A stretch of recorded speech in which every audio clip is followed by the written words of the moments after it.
Love the smile, Mary's face.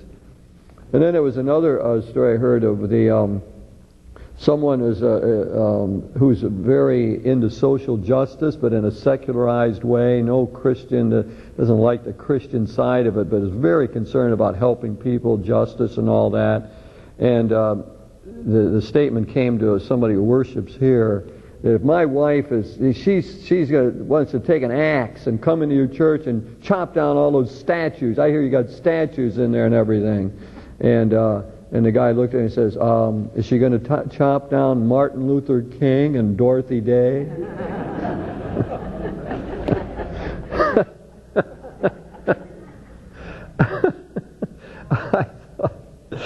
That's amazing. Yeah. Anyway, they're there on the wall. What's that? He said, I really like to meet your mother. And he said, I've had such devotion to her all these years. And he said, well, she's right over there. So he said to Mary, I've had such devotion to her. You always look so sad. She said, that's because I wanted a girl. She wanted a girl. That was the line. Yeah.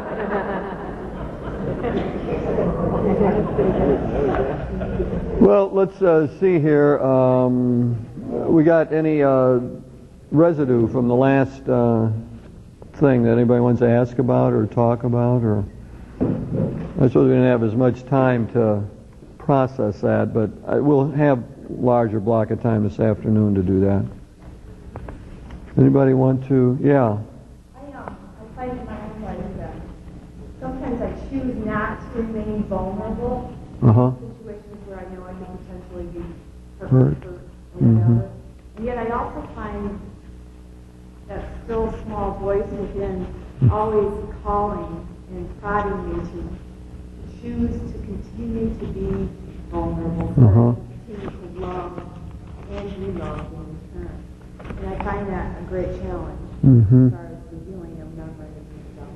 But when you've been burned and all that. Yeah, the point is about vulnerability. And sometimes the temptation to close down and not be vulnerable, and because that would happen because someone was hurt. And she experiences, at least as a call, to remain open, to be vulnerable. There's an awful lot you could say about that. I do think that, if we end up getting our emotions all closed down, then we're in big trouble. As Rilke said, if you suppress your demons... Pat, is this thing on? No. If you suppress your demons, you will suppress your angels as well. You keep the negative emotions down, and the positive ones will not be able to surface either. It's like a sort of total block. There'd be one thing that I would say about it, that somehow we have to remain open and with all the vulnerability involved in that. The other thing I would say, a counterpoint to that, and people who hear me a lot know I always have a counterpoint or a dialectical point. That is, I believe there's a process of revealing ourselves or being open that has to account for reality and has to deal with the fact that not every other person is trustworthy, and not everyone, some will trample upon feelings or will hurt you back with what you share. I do think that's very important to keep in mind. To me, in other words, somebody might... I often tell couples that when they're trying to work out a relationship, is this a potential marriage or not, that one ought to reveal only as much of oneself as the other one then is your partner's willing to reveal. You can't be light years ahead of your partner in revealing self. So you're revealing to the potential marriage partner here, and the other person's holding back. Well, you might end up marrying somebody who always holds back. So I believe there's a dance that goes with that, but that it's you don't move 3 steps ahead if the partner's only moved 1. I think you have to keep in sync on that. But I think the protective point, and it is with all of our emotions, is knowing what we're doing. I mean, if you choose not to be vulnerable in a given situation, that doesn't mean your whole emotional life is going to shut down. Well, you choose this person I'm not going to reveal this weakness to because they'll use it against me. So I think there's a prudence involved in it that one has to be mindful of. But it's different if you get in a state where you're just defensive and fearful and therefore generally don't reveal yourself. That's when you can end up getting all the emotional life shut down and losing all the passion and so on. So again, it's mindfulness and awareness that is freeing, I believe, as to when we would take the next step. So it's again a dialectic in my mind. Yeah? I comment on that, and that's one of the part I meditated on at the very end of the cleansing of the temple. Uh-huh. It says many people came to believe in Jesus because of the signs, and it says, I even wrote it down, it says Jesus would not trust himself to them because he knew them. Did you hear it? Jesus says at the end of the temple cleansing says, and he would not trust himself to them. Exact words are what it said. Yeah. That's the translation. He would not trust himself to them because it says he understood human nature, and he understood. Because he understood human nature.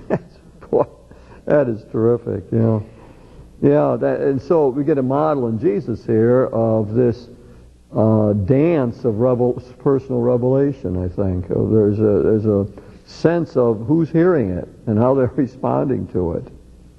So just to say openness is the great contemporary virtue, I don't buy that. I mean, I don't think that is. Charity is always the virtue, and that means love of God, neighbor, and self. That's a good guideline, I think, on how we go about all that. Thanks for the quote. It's wonderful. Yeah. In my own life, the church, and I'm not a member of the Catholic Church, I'm Methodist, but it has been a great contributor to suppressing emotions. In other words, the message that I kept hearing was, you should forgive. Well, how do you do that? I mean, I mean, to me, there's a process, and you have to work through it. Yeah. Sometimes you have to be angry for a while. Mm-hmm. The thing is, like the grief process, you can't just get to acceptance before you work through. Yeah. We have a member of the Methodist community here. I usually think the Methodists have done better historically in being in touch with emotion than Catholics have, but evidently they have their problems as well. Yeah, well, okay. But anyway, the point being that I think the specific point was that all Christians have to deal with the quick call, you must forgive, which could short-circuit the process of being angry and upset and going through some emotional cycle that way, that one would have to be careful of that. I believe that's true. I mean, I think that the call to forgive has to be in tension with the realism of the situation. And I think it's helpful to remember that forgiveness isn't forgetfulness. That it's something different. I think that my touchstone for the forgiveness issue is something like this, that when we forgive somebody, it doesn't mean we forget them, forget what they did that was bad, or we're going to discount it or anything. It means that we will not identify them with their mistake, and we won't pin them to it. There's two things. In other words, we will let the person who hurt us be bigger than the way they hurt us. I mean, simply put, I mean, you could be upset with somebody because they did this, this, and this, but you'd have to remember they also did this good thing and that good thing. That'd be part of it. And the second thing that forgiveness involves is letting them begin over with us. Now, they didn't make the mistake before, hurt us before, but we will allow them to start over with us. There's two things that I think are helpful in thinking about what forgiveness would be all about. I walked around angry for a lot of years. My husband, you're talking about openness to marriage. I've been married 35 years, and I got away from organized religion into a recovery program. I had to start acknowledging my own emotions and sharing them. He didn't want to hear them, but I kept talking anyway. You are, and now after all these years. Are you still in this marriage here? Yeah, okay. Well, you can't argue with success. I mean, if you've found a way that has worked, it's an art, isn't it? All relationships are an art. You have to know the partner, and I don't think there's one formula for doing it. And so you kept talking. and eventually that this worked out. Yeah. Something I have trouble with is I once learned that one of the components of forgiveness is that you let that person who has hurt you back into your life or somehow restore the relationship. But sometimes that's impossible. And sometimes it's not wise, too. Sometimes not wise. Yeah, no, I don't think, when I said let that person start over with you, it doesn't mean, that means in terms of how we view them. It doesn't mean that, of a spousal abuse situation is, say, go back to an abusive spouse. That'd be crazy. So I mean that in our attitudes towards them, we let them have the opportunity, the same opportunity God gives them, to chart a new path, to do better, and to be open to that. So I'm saying in two ways that we recognize that they're not just identified with their evil actions. Like every human being, they're bigger than that. And it is possible for them to turn it around, to do better. But that doesn't mean you have to go back with them or bring them back in their lives. Whoever said that's what forgiveness is about, I think that isn't right. But it's really important to get what it is. So I've said negatively, a lot of things it's not. It's not forgetting, and it's not letting them back in your life necessarily. But it is those other two things that I think are important. I'm going to cut this short shortly. Oh, yeah. Why wouldn't you want to forget? Well, you don't want to forget because, first of all, you don't want to try to forget because you can't forget any deep hurt. You can't forget it. And also, there is something to be learned from the past. All our negative experiences, the last one, talking about healing memories, we don't want to forget them. We want to learn from them. We want to see what that teaches us about human nature and what that teaches about ourselves and how to make relationships and so on. Well, forgetfulness, I'm not saying I couldn't think of one situation where it wouldn't be good to forget, but the problem with forgetting is it gets repressed then, and you get all these other syndromes.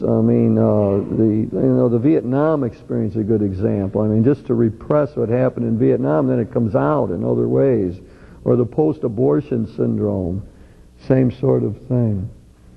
The forgetfulness, I think we're much more into, because of modern psychology, Carl Jung and others, of mindfulness.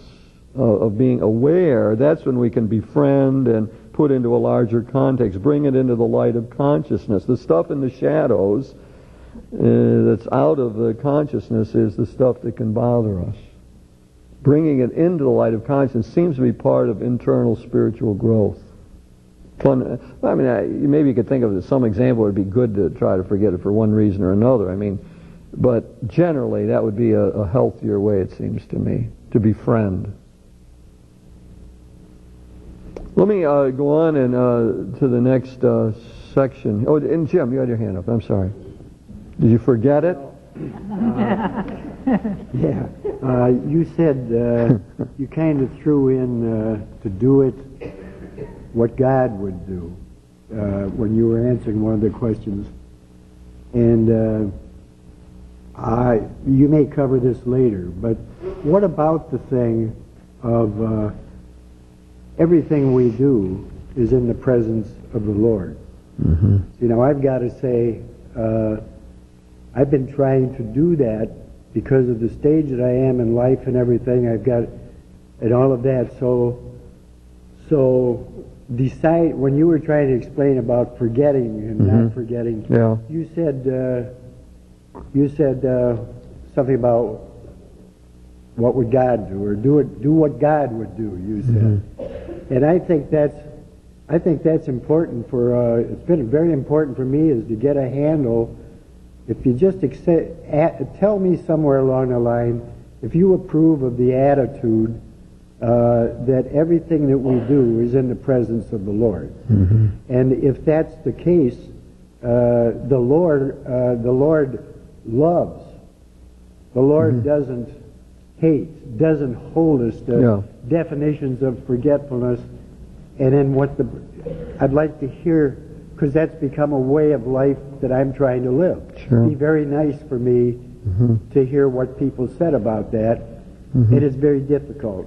And it makes me get real quiet when you think that everything that you're, But I think I try to put it in a Trinitarian framework. Someone was telling me today that they remember a mantra from a previous talk: God is good.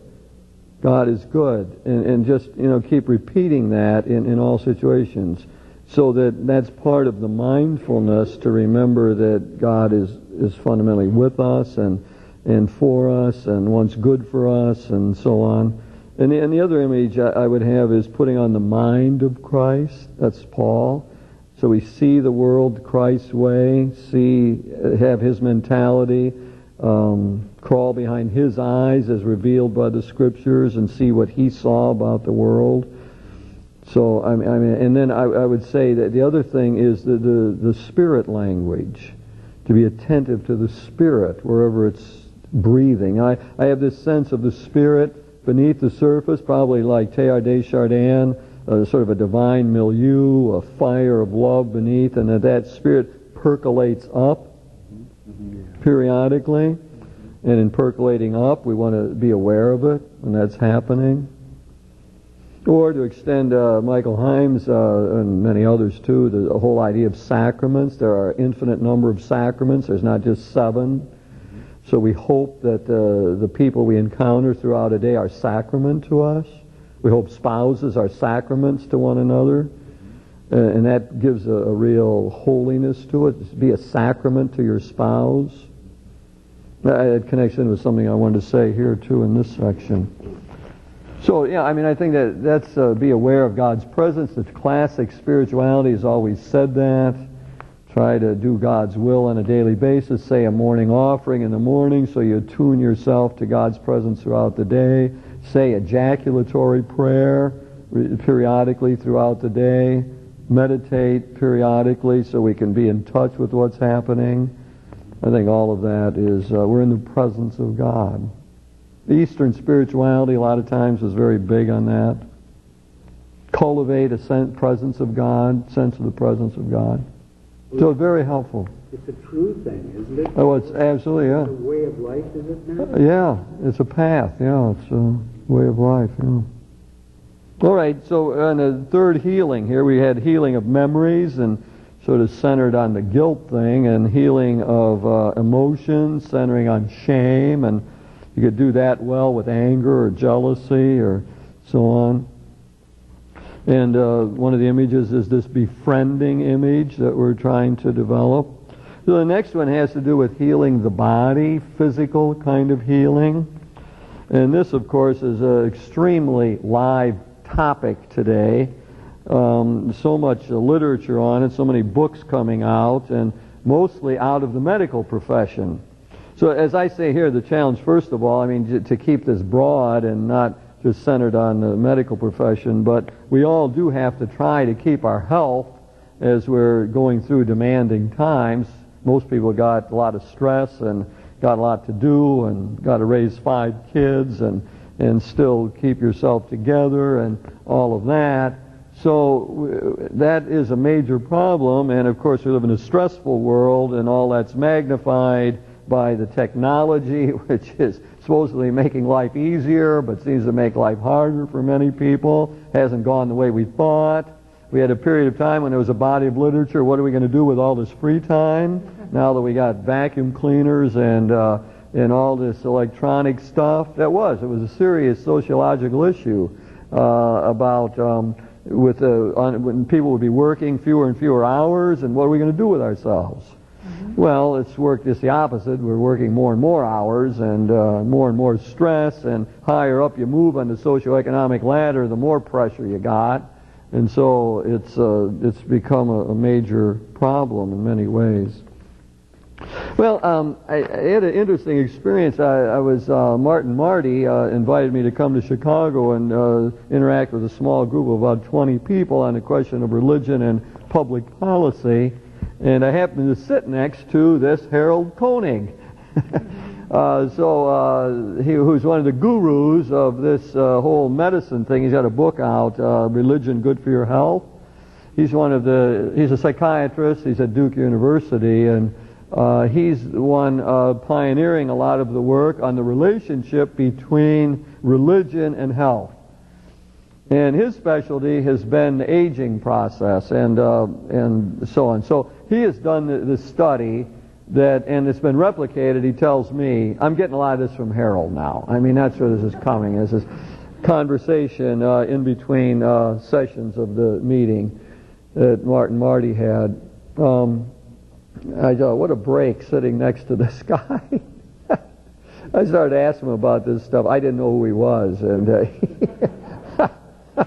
got in this conversation, and it became clear to me that he was one of the leaders in the field. So he did this study on longevity and what going to church regularly. So the study was if people who go to church regularly, that meant once a week about. And so most times those people did some other praying during the week. And what did they do in terms of how long you live? Well, his studies show that if you do that, you live 7 years longer than people who don't do it. If you're white. If you're black, African American, you live 14 years longer if you go to church regularly. So it's part, and then he told me this study's been replicated various places around the country, different populations, different groups, and his findings always come out the same. So he feels really solid about this research, and this is not a fly-by-night guy. I mean, he's at a major university and all of that. So and then we started talking about a whole lot of other things as well. So I mean, what does this mean? I mean, that kind of research. Then some of the other things, just picking them up from various sources and from this Herbert Benson. Well, that's been out a long time ago. Relaxation response. He shows how doing mantra kind of meditation, breathing type meditation. That's where you repeat something as you let your breath out and so on. That clearly reduces high blood pressure and helps deal with stress and all of that. And then somebody sent me an article about patients with asthma and rheumatoid arthritis. This was just evidently in the Journal of American Medical Association. And the numbers are something like improved lung function by 19% if you did journaling. Well, I didn't set that up very well. So the study here was they would get patients with rheumatoid arthritis and with asthma, and they would ask some to write just about trifling matters, superficial matters, and then they would get other people to write about significant traumatic experiences in their lives, and to do what we call journaling in religious, spiritual circles, like Augustine did in his Confessions and so on. So the results come out that the people with asthma improved lung function by 19% if you wrote the serious stuff. People who wrote the superficial stuff, no improvement. Symptoms better by 28% with rheumatoid arthritis. So I mean, this is reported in the Journal of American Medical Association. I mean, it's not fly-by-night stuff. I mean, this is in mainstream medicine these days. Just incredible. 40% less, if you go to church regularly, 40% less likely they have high blood pressure, and that's mistaken the text here, but much less likely to have serious mental health problems as you get older. David Larson is another great guru in this field, and he's done some of that research. Then Dr. Koenig told me about a study being done in Harvard now, which they're trying to figure out how prayer interacts with this healing. So, I mean, they got all kind of studies that show if you bring people in with an ill person and they surround them and pray for them and touch them and everything, that it's a big factor in better health.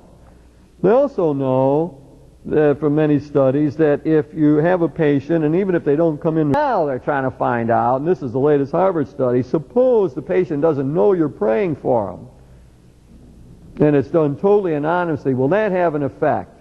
And they've got, I think he told me, 1,800 people now who had heart surgeries, and they've got a sample, they've got 900 of them set aside, that they've got a group intensively praying for them, and 900 where this group isn't praying for them. Now, immediately, even laymen can understand there's some problems with this. I mean, maybe there's other people praying for those 900 that we don't know about. But at least this much out of, and this is going to be done in a couple of years, I guess. And he thinks of it, this Koenig. He's a pretty skeptical guy, really. I mean, he's not a rah-rah guy like this is all clearly proved. He's quite skeptical, and out of his medical background of some of these studies. But he thinks this Harvard study is they're trying to do it as carefully as they can, and he's looking forward to see what happens from that sort of thing. But by everything you read these days, there's just no doubt that religious practices are affecting health in a positive kind of way. So I asked Harold Koenig, why this was, if he had a hypothesis about it and so on. And he told me three things, essentially, of why he thinks this positive correlation is there.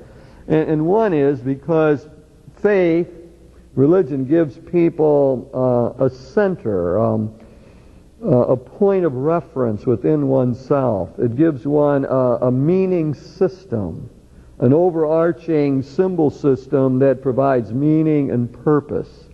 And that this is very health-producing. This is good for one's health, to have that kind of inner compass, inner moral compass, inner access to a larger meaning system. Because that seems clear. It helps us to fit in. That's what meaning is about. We link ourselves into some other larger coherent system. And secondly, he thinks the group interaction is really important. That people go to church regularly, they're there with people they know, and there's a sense of belonging, and there's a community there, and that is reinforcing. It's like I said earlier about someone makes an honest comment, and other people say, yeah, that's me, I understand that.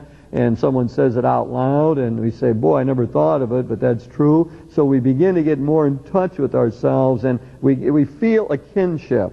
And again, Dr. Koenig thought that that's part of why we end up, doing better health-wise. And then there's the obvious thing of better habits. I was thinking of this like not smoking or drinking excessively. Well, I'm not sure that drinking excessively works for us Catholics, does it? This analysis... Catholics who go to church, I'm not sure they drink any more moderately than Catholics who don't go to church. I don't know. Yeah. Did it occur to him that it might have actually been divine intervention? No. Not in any way that he wants to deal with. The guy, I asked him personally what he thought, after he gave me all the medical thing. I always want to know what people are thinking, in their guts. And he says, oh yeah, I believe in it all. Yeah, I don't know what religious background he is, but he's a believer of some sort. And so he told me that he himself... But in terms of the scientific, you got to have a causal explanation, not divine intervention. You got to find some reason that you can identify and measure and so on. Well, you're going to see there's an awful lot of cautions in this. This is just getting it out here. You notice the point was make sense out of how to figure out what to do with this kind of material. That's part of the healing process that I'm talking about, or the theological approach. Anybody else want to add to that, or it's probably everyone's read studies along this line and seen it in the papers. It appears all the time, and just an amazing burgeoning of material on this right now. Everyone's interested in it. Yeah. I can't remember the guy's name. Was Moody, the physician, that writes about healing words. Healing words. Healing words is the name of the book, and yeah. He said that the prayer that seemed to be best was the non-directive prayer, where you would say. Not that my mother's vision will be better, but may you be healed in your body wherever healing is required. We did a group of patients who had, I think, some type of heart problem out in California. Some of the patients did better at certain aspects. And so he thought the kind of prayer was a little not quite so specific. Saying, God, you got to do this for me, you got to save me. This would be better to say, may you, kind of like being... Imploring help. Maybe. Imploring to the general cosmic goodness. Yeah. Well, the power of the Spirit that's around, yeah. I think I may have read a similar study of the same one by Larry Duncan. Oh, I'm sorry, it's Dawson Morgan.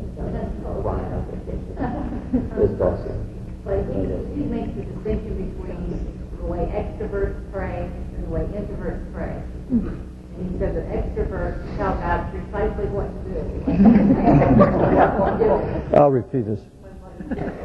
And the introvert prayer is, thy will be done. Uh-huh. Not giving. So it seemed like we're getting a little gloss here on the same article, and the notion that there's two sort of types of praying. One, an extrovert type of prayer that is telling God what to do, how to heal somebody, and a more introvert prayer that is into thy will be done, more of an acceptance theme.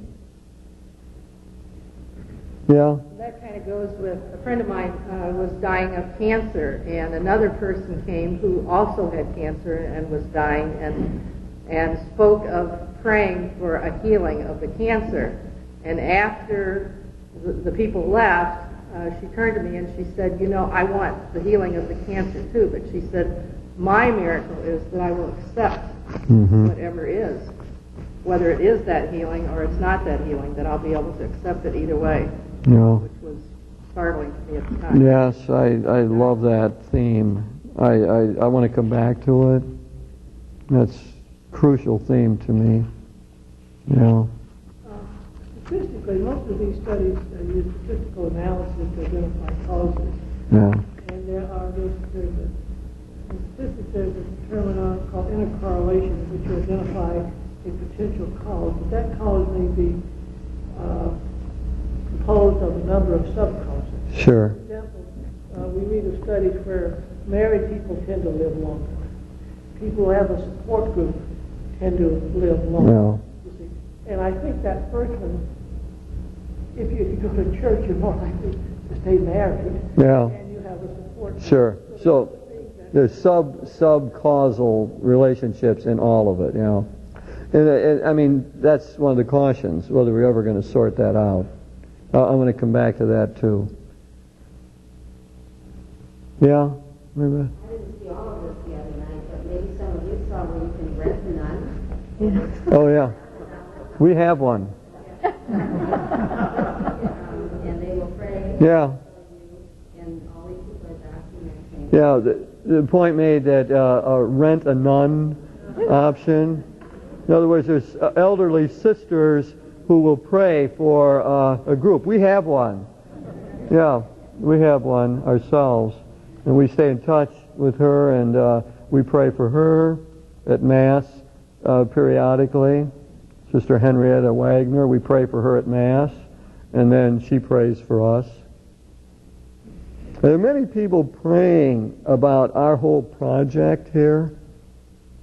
You know, when we were in all the tough stages of ever getting this to happen and so on, there were a number of people who prayed.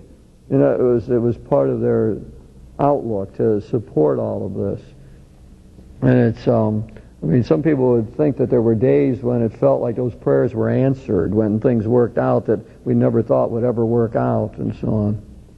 So, I mean, what we got to get back to, you know, how we're going to look at this theologically, because I think it's need a solid approach, because you can awfully easily get off the track here in all this, I think.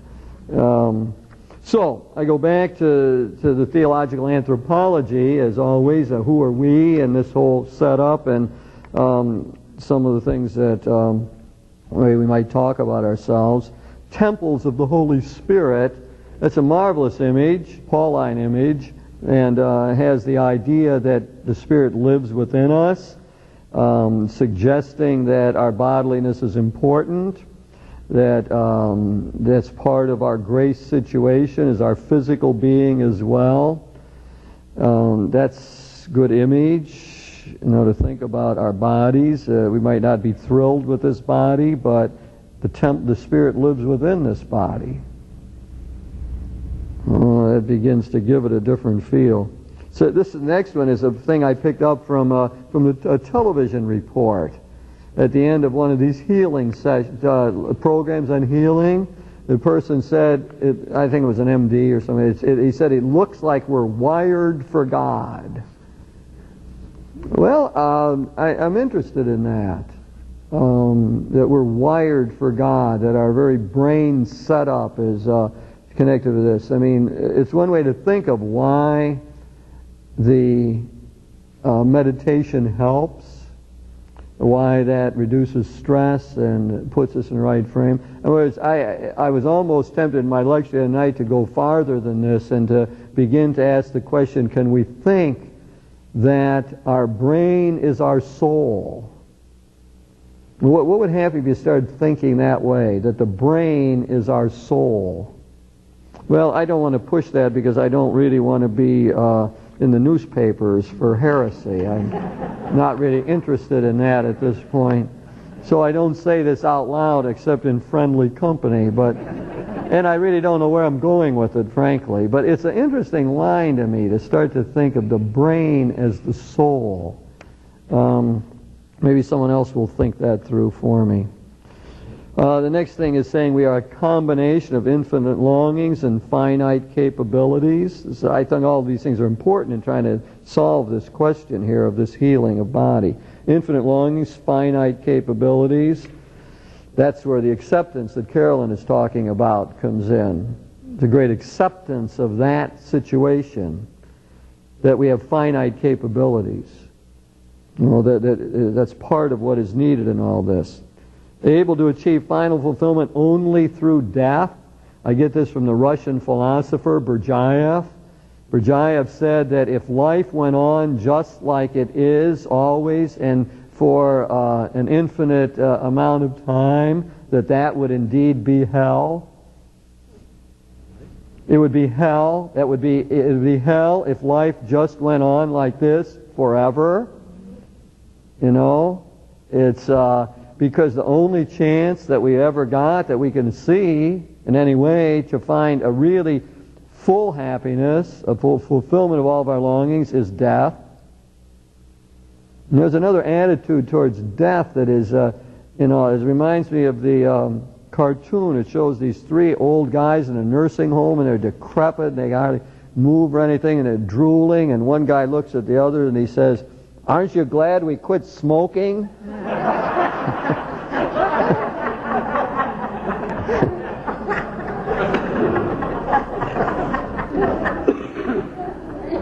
It's like my mother saying she's really not worried about her cholesterol level.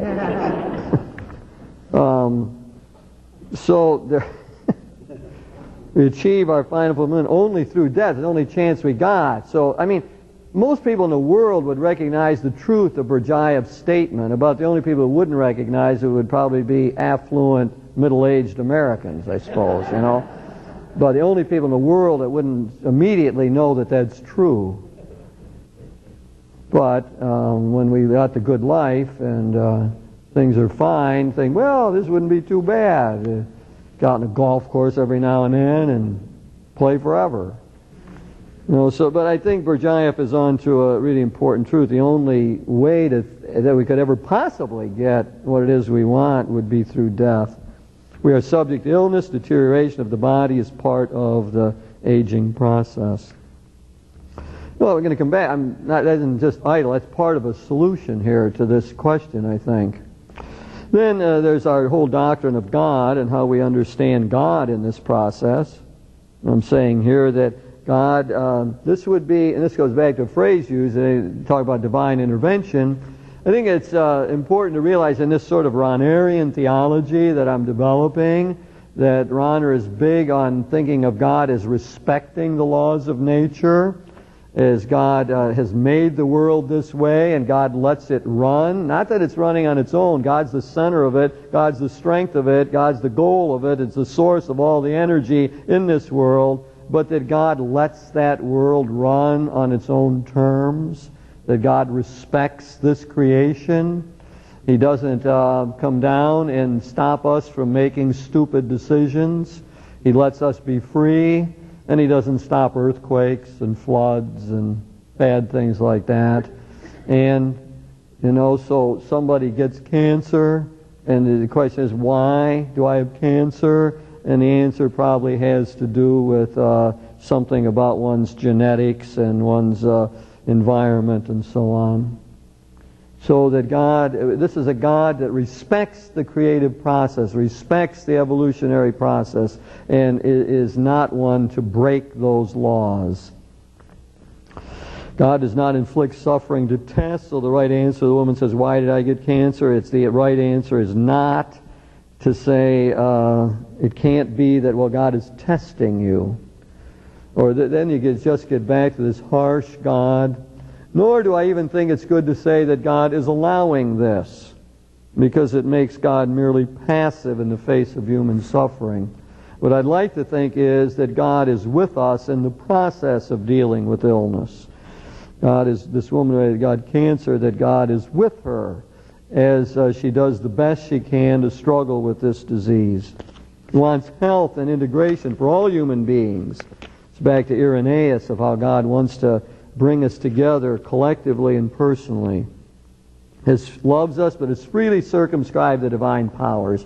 Now here you get everything's, I'm playing off of Augustine again, but remember when I was talking about Augustine, I turned that phrase the opposite way. I said, and for Augustine, God's power is paramount. God is omnipotent, God's running everything, nothing happens without God, and that's the thing we got to keep in mind. If that seems to limit God's love, so be it. Now what has happened in contemporary theology is just the opposite of that. Contemporary theologians, like Karl Rahner, want to say, no, let's play up God's love. God loves us. God always cares for us. God always wants good for us. God never abandons us. God is always compassionate. And to circumscribe the divine power. And that's something that in this theology God does freely. God circumscribed the divine power by creating a material world. So as you got a material world, you got earthquakes and floods and tornadoes. He circumscribes the divine power to stop those things. And as soon as God makes free human beings, God, instead of puppets, God could have made automatons or puppets or something that just always did what the divine will was. And once He made free creatures, God again circumscribed, limited the divine power. So the classic question has always been, how do you juxtapose divine love and divine power? You got two things. We say God is all loving and God is all powerful. Well, how can that be? How can we have a screwed up world like this if those two things are true? How can you have Auschwitz? We're going to have Dachau if this is the case. No, so Augustine's answer was this way, to play up the divine power, circumscribe the divine love, and the answer of someone like Karl Rahner is to reverse the Augustinian paradigm and say, no, play up the divine love and limit the power.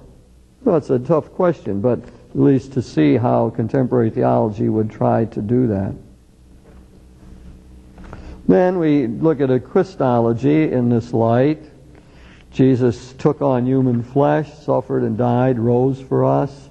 That's incarnation, crucial to our religion. We remember we Christians are the most materialist of believers, most materialistic, most physical, because we believe that God does not remain aloof, but comes and shares our life completely, lives in the midst of this flawed world. Jesus was a miracle worker. We're talking about that at lunch today.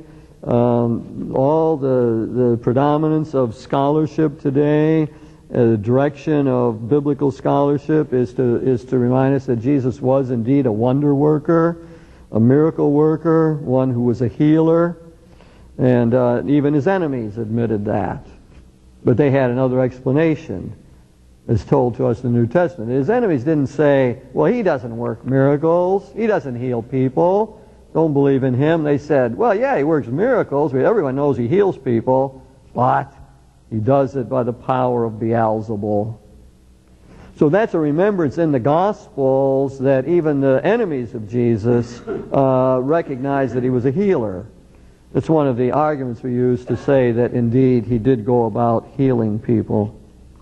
Sometimes he connected the spiritual and the physical, as when they brought the paralytic in and they get the roof off and they drop the guy down. Very creative move to get him in touch with Jesus. And he says, well, your sins are forgiven you. And then they're all upset about that. Well, what's this sin business? Only God forgives sins. And he says, well, just to show you. And then the paralytic, guy paralyzed, can't walk, says, stand up, take your mat, and walk. So he picks up his mat and walks out. They had to go through the roof because there's a big crowd around the house.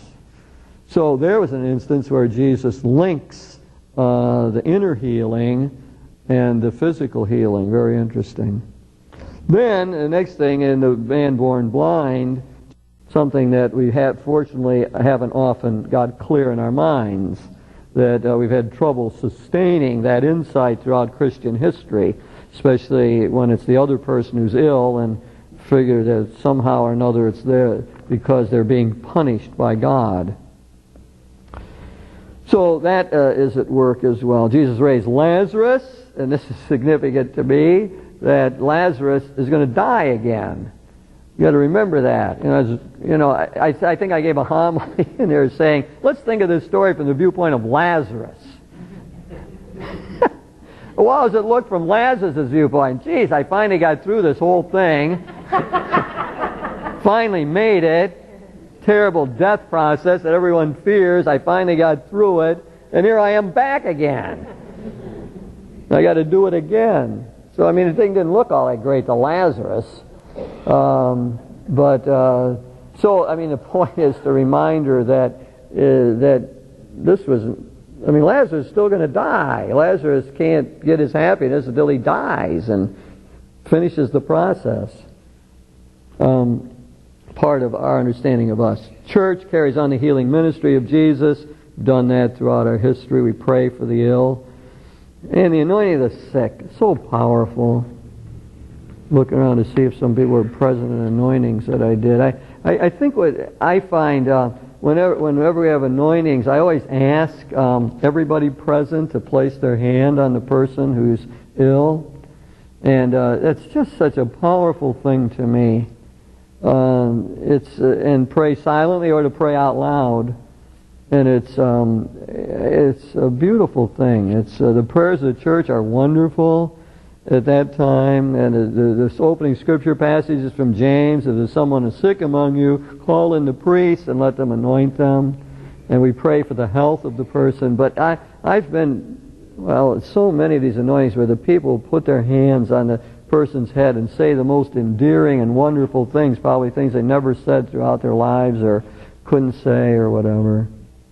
I remember one man dying of AIDS, and his family was there, and he felt ostracized and from them, and they said the most beautiful prayers of acceptance. And I'm sure he died with a whole different mindset because he felt ostracized, and they came, put their hands on, expressed their love and care for him. Very powerful. Most recently, I remember anointing my friend Arch Thomas, the priest, and the great emotion connected with that. So the church brings a healing moment to all this. It's going to be very important. Again, all this has practical import for me. Funeral masses. Oh yeah, after anointing Father Thomas, and then he lingered for a while, then I was summoned once again, and we said the prayers of the commendation of the dying, of the litany of the saints. All these prayers over and over, welcome this person. And it's so realistic. I mean, it's not like, now you're not praying, in the anointing of the sick, you're praying, well, bring them back to health, restore them, everything. Now in the commendation of dying in the official books, it's letting go. I remember very often, I remember telling my father that when he was dying, it's okay, go now. And I said the same thing to Arch Thomas in this circle of people. I said, all the people here are ready to let you go. People are ready to let you go. It's time to go. And it's a very powerful thing. But anyway, the commendation of dying is very realistic about that. We're going to pass. This is it. It's a passageway. This is going to happen. And we're with you. I want to be with you as this goes on. It makes it feel like it's just part of life. It's what you do. At a certain point, that's what you do. You pass over. Now's the time. Let go. No more medical aid here. Took all the tubes out. Took the IV out of my father's arm. Simple IV. You know, somebody say, well, that's extraordinary means. Oh, we took the IV out of my father's arms. Never thought anything about it. It's time to pass. Time to go. You can go now. So there's a realism about these rites of commendation that the church has. Well, trying to look here at some practical advice in this, or how we're going to meditate on this, suggests picking out one of the miracles of healing. I like that man born blind one. It's really good from a lot of angles. 9th chapter of John's Gospel. So if you want to meditate on one, that'd be a good one. It starts out, like I said, who sinned, didn't sin, and then you got this wonderful interplay of the cure of the blind man. Then they're all upset about it, and the parents are involved, and the authorities are involved, and the blind man gradually sees who Jesus is more and more. Well, he's a great healer. And then he's the Son of God. I mean, he just comes along. Just powerful stuff. I mean, anyway, that's a good one to meditate on. Then, consider our responsibility to care for our bodies as a gift to God. So, I mean, you know, none of us are probably totally thrilled with what we got here. You know, I mean, this is it. That's how we present ourselves to the world, and that's it. What are we going to do? You get a genetic package, you know. But the counterpoint of that is, it seems to me that there's a responsibility to take care of this temple of the Spirit. We should do the best we can with what we got. What we got is very limited and not perfect for sure, but we really ought to do the best we can with it. And that's not a moral theme we hear a lot, but I think it's important. I tell in the marriage preparation, I tell the young people, remember, your body is a gift to your partner. You really should give your partner as good a gift as you can give them. I mean, the body's a gift to the partner, so do the best you can with it. And that means a lot of other things to try to take care of that body. So it's a dialectic again. You got to accept what we got and not always be upset about it. Accept what we got, not always be upset about it, and wish it was different. But here it is, and it's aging, and that's it. On the other hand, do the best we can with that body. Then the whole question of healthy patterns. I often tell people when they're depressed and having trouble that it seems like the most important things are to go back to fundamental physical things. I mean, people come with these great problems, depression and everything, and it was horrible problems. A lot of times my advice is, well, I think you ought to take a walk every day. What? I came all the way to see you to find out how to take a walk? I mean, or don't eat too much during this period, or try to get some sleep. Anyway, my point is, it always seems to me that when we're in depression or we got big problems or crises, then it becomes more important to do the most fundamental things: to eat right, to try to sleep, to meditate, and to watch our diet, and so on. And that should become part of our regular thing. And if we, again, follow some of the advice here, we might also want to write in our journal for 15 minutes a day, which wouldn't be a bad thing to do when stress is eating at us. Then, the cautions about all this. I mean, what do we do with Harold Koenig and all this? So here's a bunch of cautions that I think one ought to keep in mind in reading all this literature.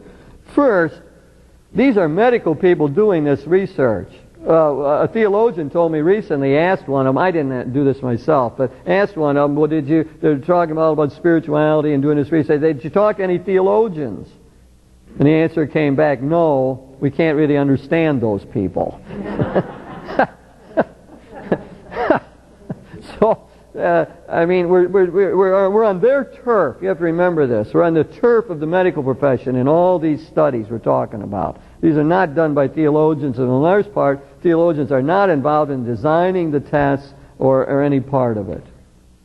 Because we're too hard to understand, or whatever other reason. So, our faith is not dependent on this research. I mean, if what Bever says turns out to be true, that they think, well, it really isn't the prayer, it's these sub-causalities that we've identified within it, well, it doesn't mean that we no longer believe in God or Christ or something. We can't let our faith depend on this kind of research. Going to church in order to live 7 years longer does not sound real laudable, you know. I mean, you read the research, you go 7 years, I want to live 7 years longer, therefore I'm into regular church going. So we ought to be going to church or doing these spiritual exercise somehow it's coming closer to God or developing our potential or helping other people. Yeah, Adrian? Do you spend those 7 years in church? Yeah, you get 7 more years and then you come and Mass every day. Avoid bad theology, and you can see this coming in my portrayal. The part of the bad theology links illness with vice and God's disfavor, thinks a certain religious practice automatically improve health. So there would be a really dangerous theology here that takes us right back to the thing that Jesus was trying to break, where all the good, healthy people are in church and therefore are blessed by God, and all those other people are bad out there, and obviously that's why they're dying off. There's a lot of sort of overt, dangerous possibilities in playing up this research here. Or that we're going to do certain religious practices. I'm going every week. How come I still got arthritis? You know, this should improve. Then, next point, we must accept our mortality. That's getting back to Carolyn's point of a fundamental acceptance about this. I mean, that's crucial. We're going to die. Lazarus is going to die. We're all going to die. That's part of it. As Heidegger said, you'll never be an authentic person until you can say, I will die. There's a boundary there someplace out there. There's a boundary there. And to accept that boundary is part of mental health, it's part of spiritual growth, it's part of fundamental faith outlook. You have to accept our fundamental mortality. We're not God. We're finite. We're creatures. And that is a very hard thing to do, of course. Accept our mortality. And here's one that I have a lot of trouble with pastorally. So I visit someone who's got cancer, and I talk to doctors, and by everything they say, this is bad. I mean, we're not going to get a cure here. We can't do anything about this. And then you get the other side of it. Relatives are telling the person, keep optimistic, keep praying. Something good will happen. I found myself visiting one woman dying. I visited her repeatedly, and each time I took with me a book by John Carmody on cancer and dying, and in which he is very accepting of the idea that he's going to die. And he has died now. It's Denise Carmody's husband. And he wrote these wonderful things. Each time I had the book in my pocket, and each time, as a result of the conversation, I didn't give it to the woman. Because each time there was this thing that I'm going to get better. My family's praying for me. I will get better. I know I'm going to beat this thing. And she got worse and worse. I know I'm going to beat this thing. And so each time I left the book in my pocket. Now, was that right or wrong? I really don't know. But it points out the dilemma of this art of acceptance and fighting. I mean, we know that it's so crucial to have a positive outlook on fighting illness, to think you can do it, and all of that. It's no secret that my good friend and the great benefactor of our chair in Professor Catholic, Tom Murray, is suffering from cancer. And I remember when he first told me, And Tom's the most energetic, optimistic person around. And he's going to give this a good effort. And I said, Tom, we'll pray for you that at church that you get better. I'll pray. He says, no, I said, I really don't want you to do that. He says, I want you to pray that I accept this. I accept whatever happens. And he said this. He says, my goal is to accept this illness with the same spirit of joy that I've accepted all the immense blessings in my life. I want to accept this with the same joy, same joyful spirit as I've accepted all these wonderful blessings I've had in my life. Well, some people know Tom and some don't. Tom's, energetic like no one ever saw, and full of life and new ideas, and it's getting more intense now. Now when he calls me, we're going to save the world in the next week. It's because there's not a lot of time left. Anyway, Tom's been through the radiation and through the chemotherapy, and they told him, they said, well, we'll know in 5 years if you're cured or not, and see if this comes back. He said to me, he says, well, why should I think of it that way? He says, I think I'm cured now, and then if more of these cancerous things come back, then I'll know I'm not. But for now, I'm cured. That's his approach. Why should I wait for 5 years to know I'm cured? He's cured now. So it was very fortunate. But anyway, Tom has great outlook. But it comes back to Carolyn's point about this acceptance thing. He wants to accept with the same joy this illness that has come his way. Oh, then I started thinking more about this research and saying it's not just the overt problems, but there might be implications in the research that we better at least think about. Health is a blessing due to good life. Spirituality is about self-survival, not the works of justice. Or faith makes ordinary medical procedures unnecessary. That's sort of the people who aren't going to seek medical help are going to pray it away, so on. So it's a subtle problem. So all that is to say, I think there's a proper caution. I mean, this research is interesting. I'm not above using it. I think that we can draw on it, but our faith is not dependent on it, and it could lead us in some really questionable directions, I think. Then number 5, distinguish cure and healing. That's come up in some of the other comments. Maybe Tom Murray won't get cured, but maybe there's been healing. So you can have all kind of healing that goes on. You can have, this again isn't written right here, but you can have, maybe in the midst of it that there's a healing, someone gets less egocentric than they were before. Or, that's what Tom said too, he says, this is really a good chance, this illness, for me to spend more time with my family now instead of all wrapped up in my career. John Savage told me the same thing.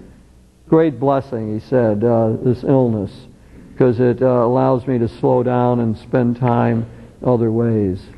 I mean, all of this sounds heroic to me. I mean, I use these examples. They sound heroic. Maybe it teaches one greater reliance on God. So a lot of healing, that's a helpful distinction between cure and healing. A lot of healing might go on even though a person doesn't get cured as a result of prayer.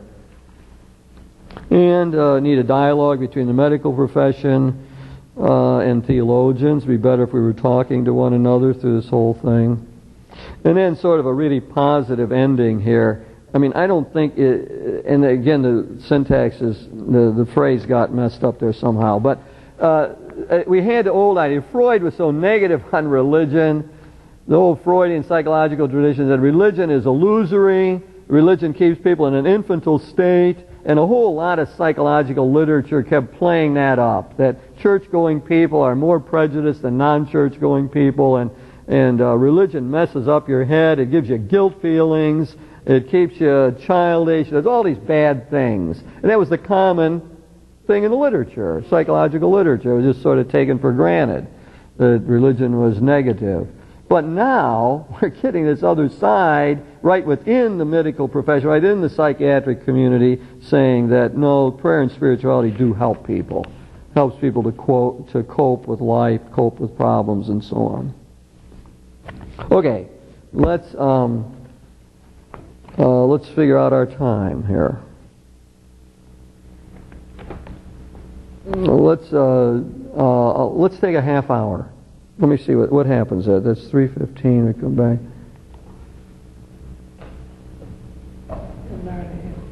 Yeah, let's take the half hour and see what happens. Okay. Let's come back at by my watch 3:15. It's about quarter of now.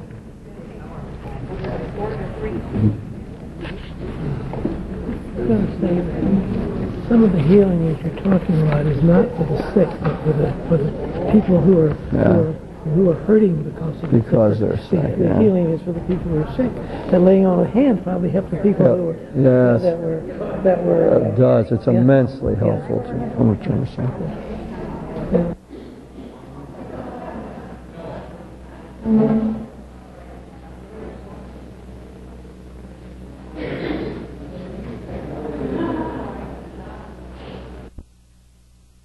And there's a lot of nice places to walk around there during the break times. I notice our facility is especially beautiful. You see the rainbows back here today. To have the sun out is wonderful. And the natural light in here works so well. So it's happy to be able to use our place. There's the format of the day is there's 4 sections of what I'm going to talk about. It's not clear to me if I'm going to cover all 4 yet. I might just do 3. I'm going to feel my way with the day. There's certain fixed points throughout the day. One is that we are going to eat from 12:30 to 1:30.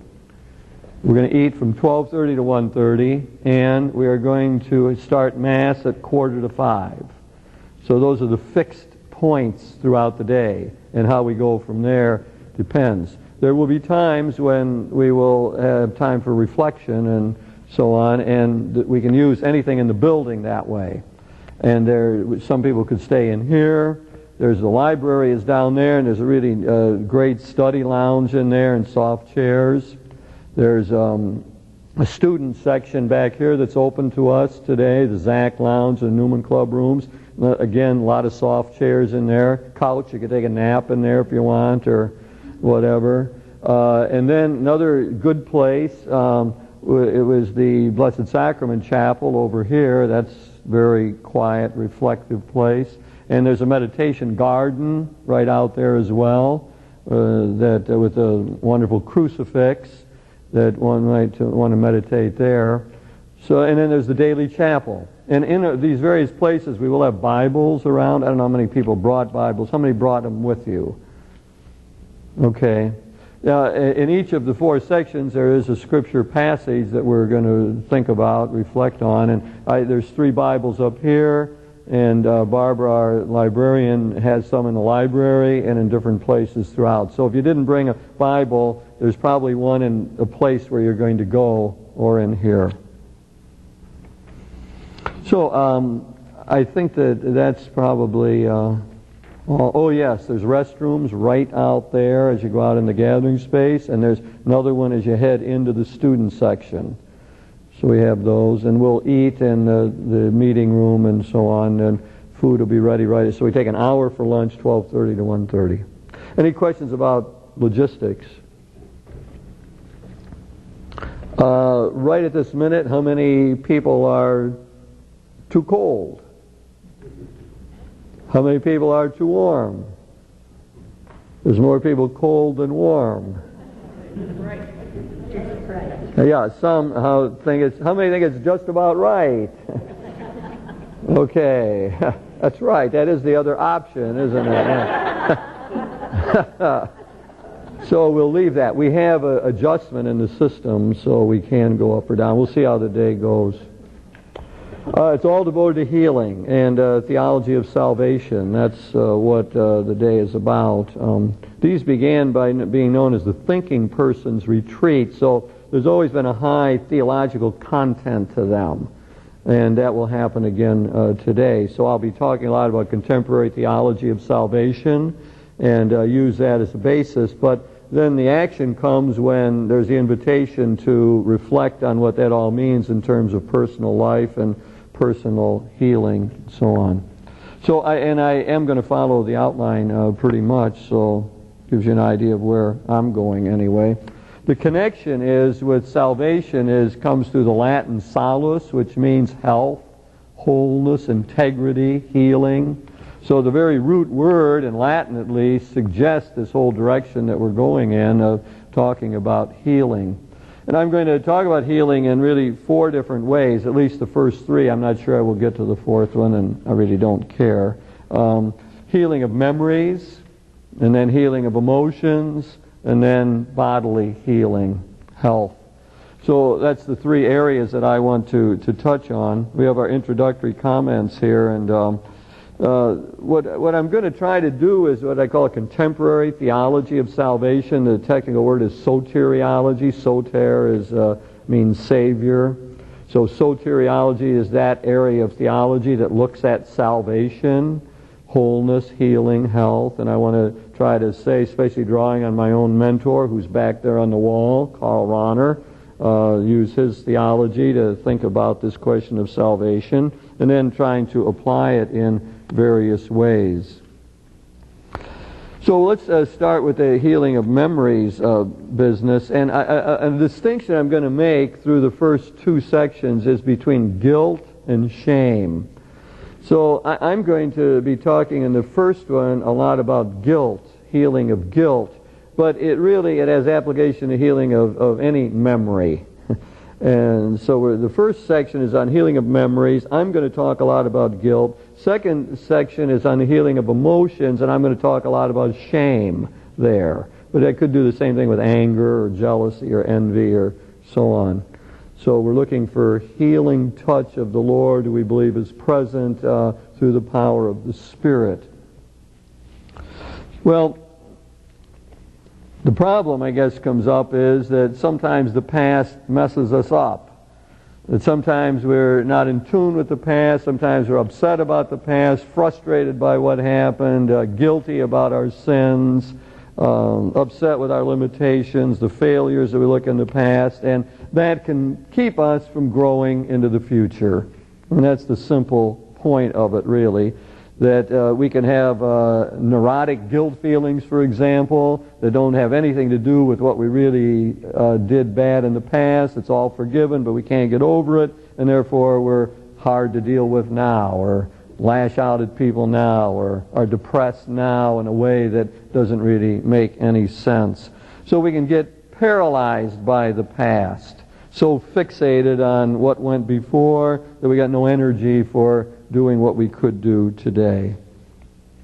So I have sort of a psychological notion of guilt there. It's the conscious self-reproach over a transgression, something we did which leaves a debt to be repaid or atonement to be made. That's out of the psychological type of literature. So it really is a self-reproach, and it's over a transgression. The distinction between guilt and shame, as I'm using it here, is guilt has to do with something we did wrong in the past, where shame has to do with feeling that there's something inherently wrong with us, inadequate, and so on.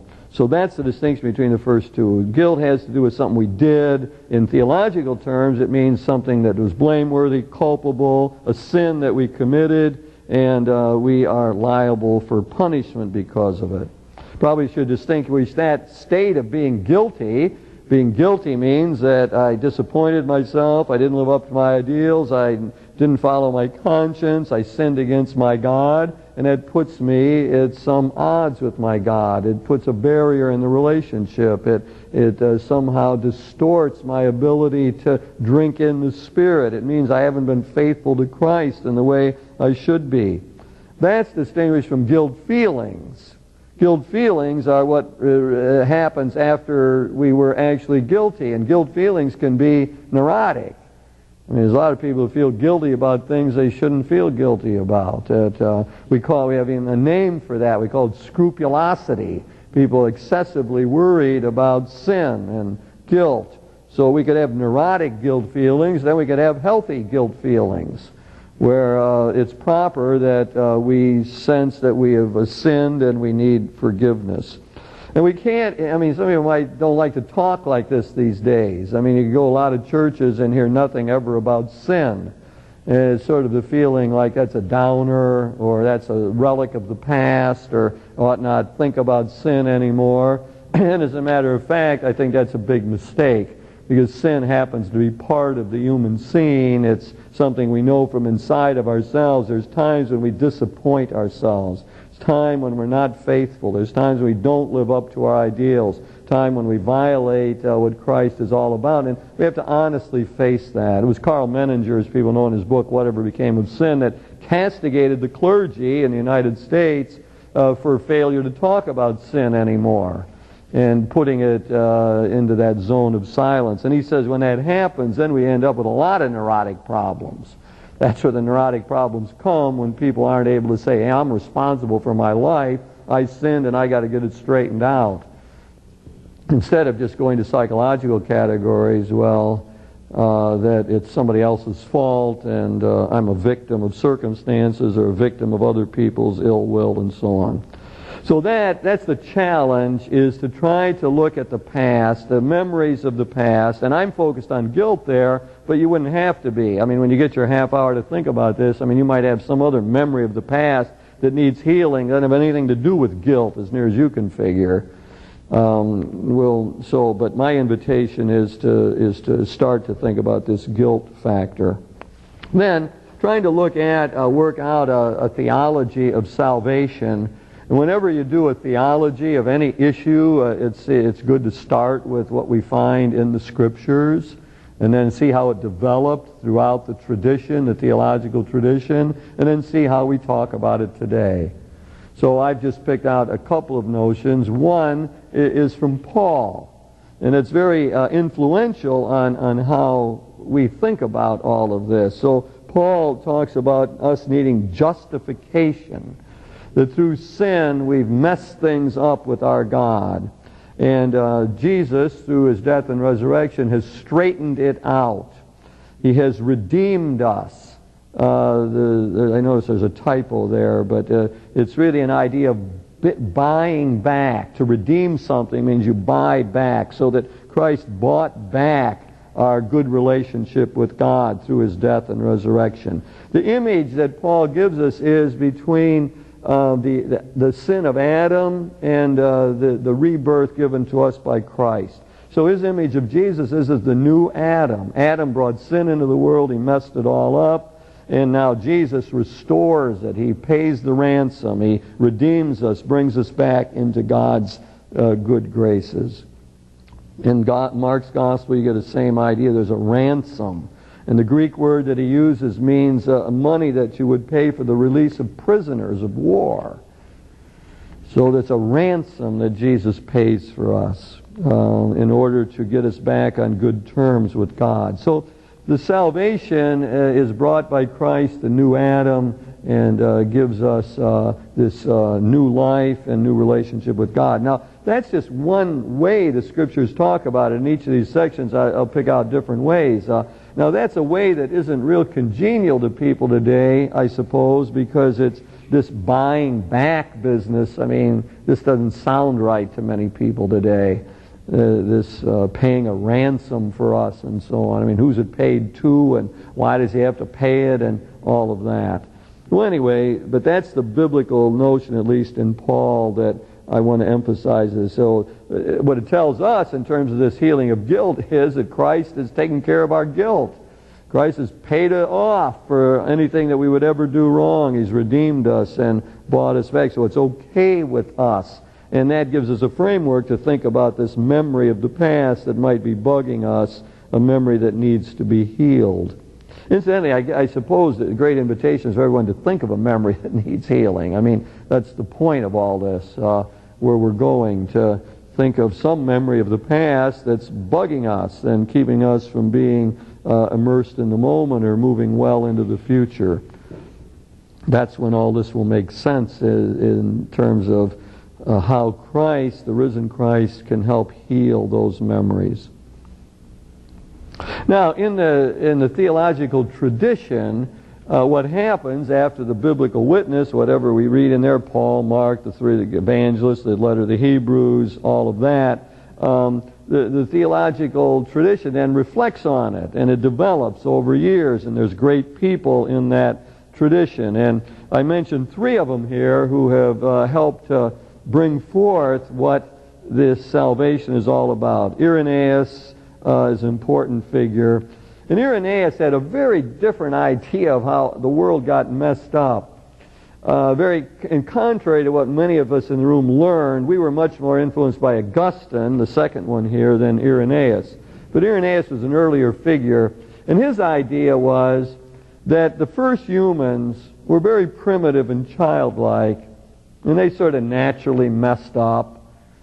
And God's response was a very loving embrace, like, okay, you scattered yourself, you got off the track, but I will bring you back. I will bring you back. This is the sort of a recapitulation theory, that at the end, you messed it up at the beginning, but at the end, it'll all get brought back into one great harmonious family. So it's very different from the Augustinian viewpoint that has dominated our thinking. For Augustine, the first people weren't primitive at all. They were terrific. They were perfect. They had everything. It was wonderful, and they were very highly developed.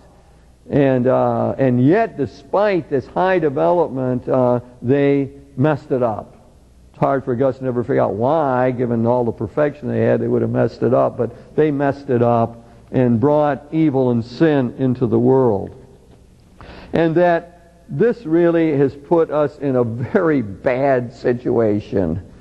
It means that many people are not saved. You talk about, as I say, the massa damnata, the mass of the damned people.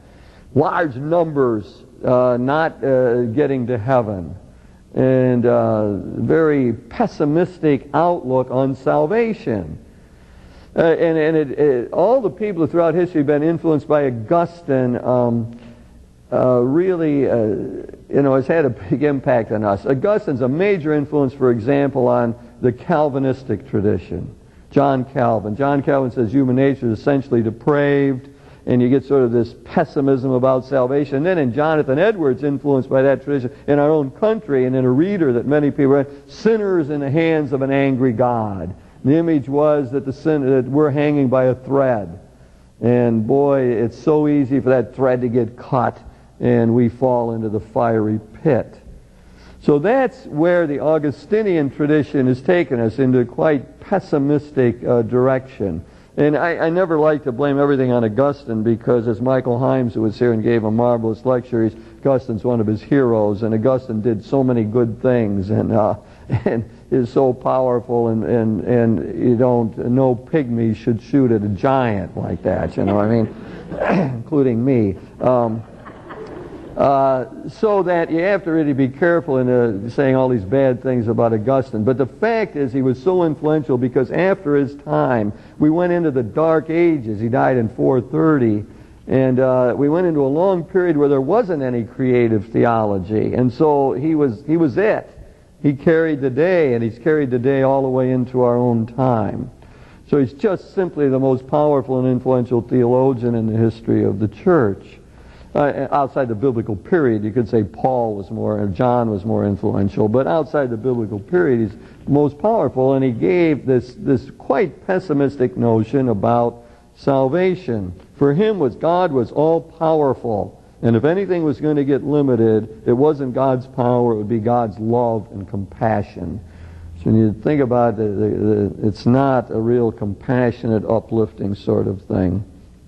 Now, the other great figure, and people maybe don't know Anselm of Canterbury's name, but the satisfaction theory was very often taught in the catechisms and in the Baltimore Catechism, and commonly taught up to the Second Vatican Council.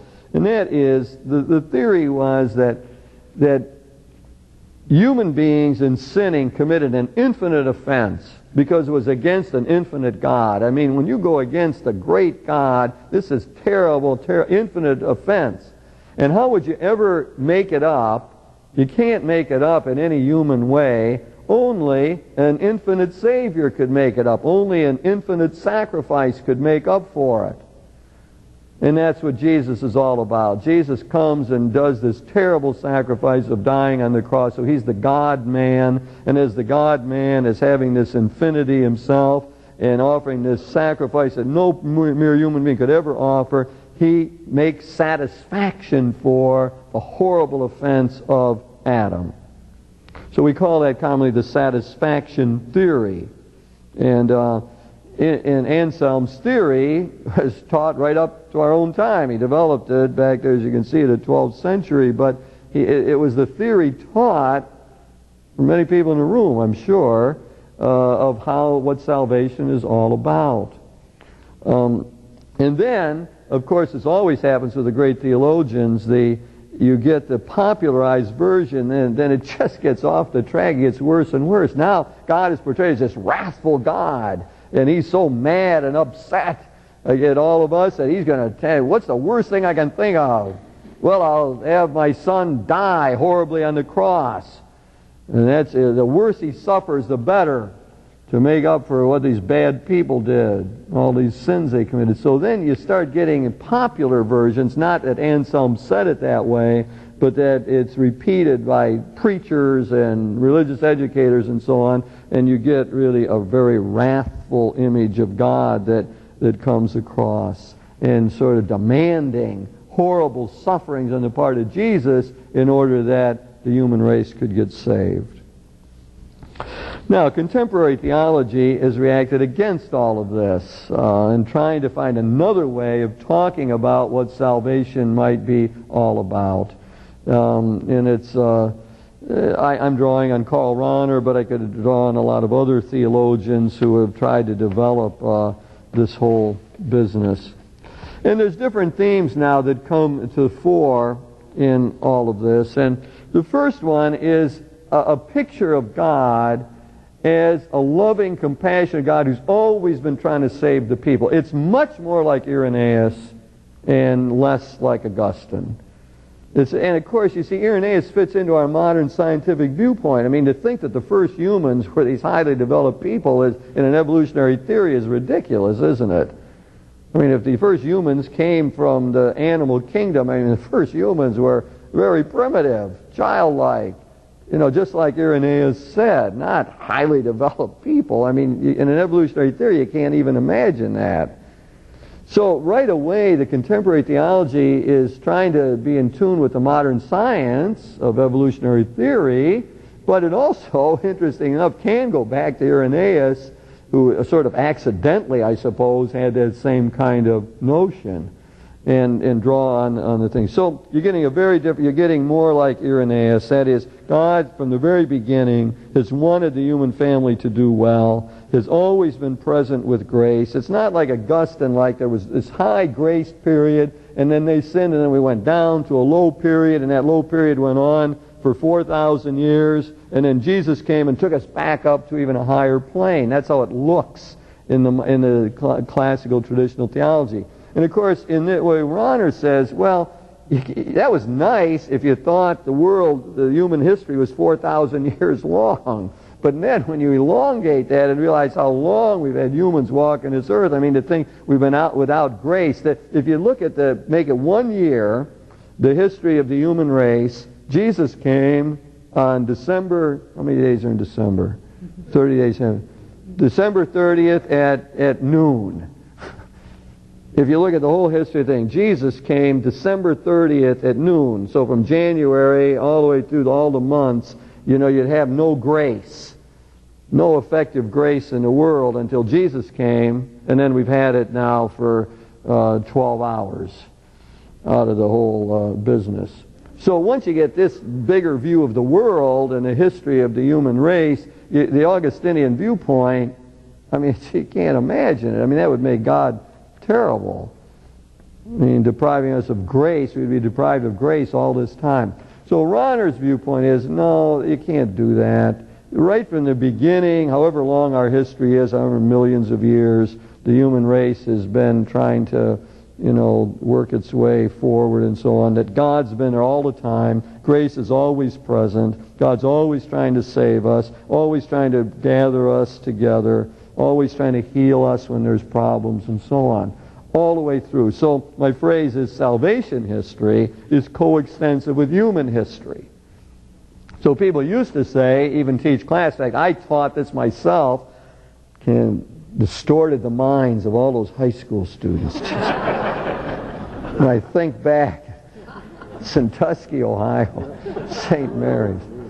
I used to teach them salvation history began with Abraham. And what a horrible thing to have done to those young minds. Salvation history began with Abraham. And of course, this viewpoint here is salvation history doesn't begin with Abraham, it becomes with Adam. That's where salvation history starts. It's coextensive with the history of the human race. God's always been in a process of trying to save us. So then, where does Jesus fit into this? Well, and what difference does Jesus make, since God's always been trying to deal with this? Well, Ron, there's two words I use here.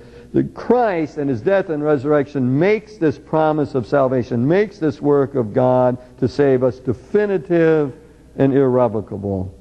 There's two words that Ronner likes to describe what difference does Jesus make. Jesus makes the salvation definitive. It's now complete. It's total. It's integrated. And it's irrevocable. You can't go back on it. God's promise is now surely will be fulfilled. The outcome is no longer in doubt. Will the human family ever get back to what it's supposed to be or not? The answer is, in the light of the resurrection of Jesus, yes. Salvation is assured. The positive outcome will occur. History will reach its goal. The scales will finally be balanced, and you can count on it. It's guaranteed. Can't get away from it. You can't go back on it. It's definitive and irrevocable through the death and resurrection of Jesus. So that sets a different tone. Now, the flow of energy in the world is for salvation. You know, the dominant thrust of this human history of ours, of the energy that's at work in our world, is towards the good. It's towards salvation. It's not like a massa damnata. We got these massive damned people. No, it's a much more positive, what we call a salvation optimism. As Ronner says, hell is still a possibility. It's still possible to say no to God, although a number of contemporary theologians think that's almost impossible to do. It's almost impossible to say God's love is so strong, so powerful, so pervasive. God is like the hound of heaven. Oh, He's after us, won't let us go. And it's hard to imagine Him missing too many. It's hard to imagine Him losing a whole bunch. Ronner says we don't have to say that anybody ever succeeded in saying no to God finally. That was a doctrine taught by Origen in the beginning. But anyway, that's part of really the fourth part of my talk here. I get carried away on that side of it. I'm going to develop that more in the fourth one, but we'll probably never get to the fourth one. So it was okay that I said it here. I don't think we'll get to number 4. I feel that as they're going on. So then, what's this salvation? How does Christ save us? And the image here comes now that Christ represents the human family. Christ is the best we've ever produced. And as this best, He becomes the universal Savior. He represents the whole human family. And He Himself is saved. So He's saved by God. You ever notice the characteristic phrase in the New Testament about the resurrection is not Jesus rose from the dead. The characteristic phrase most often used is God raised Jesus to life.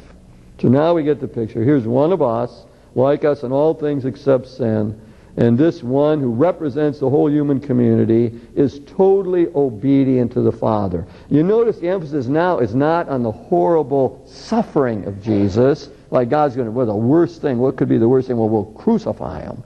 The emphasis is not on the suffering of Jesus in this theory, but it's on the obedience of Jesus, the fidelity of Jesus. The fact that He was crucified is like an accident of history. That's what the Romans did to people who they thought were potentially trouble.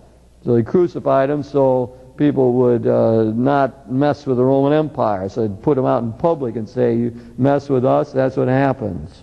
Keep in line. So that's like an accident of history. But the important point is Jesus is faithful, obedient. And he's obedient because he goes to Jerusalem, knowing, as his disciples remind him, that trouble lurks there, and there's people there who want to rub him out.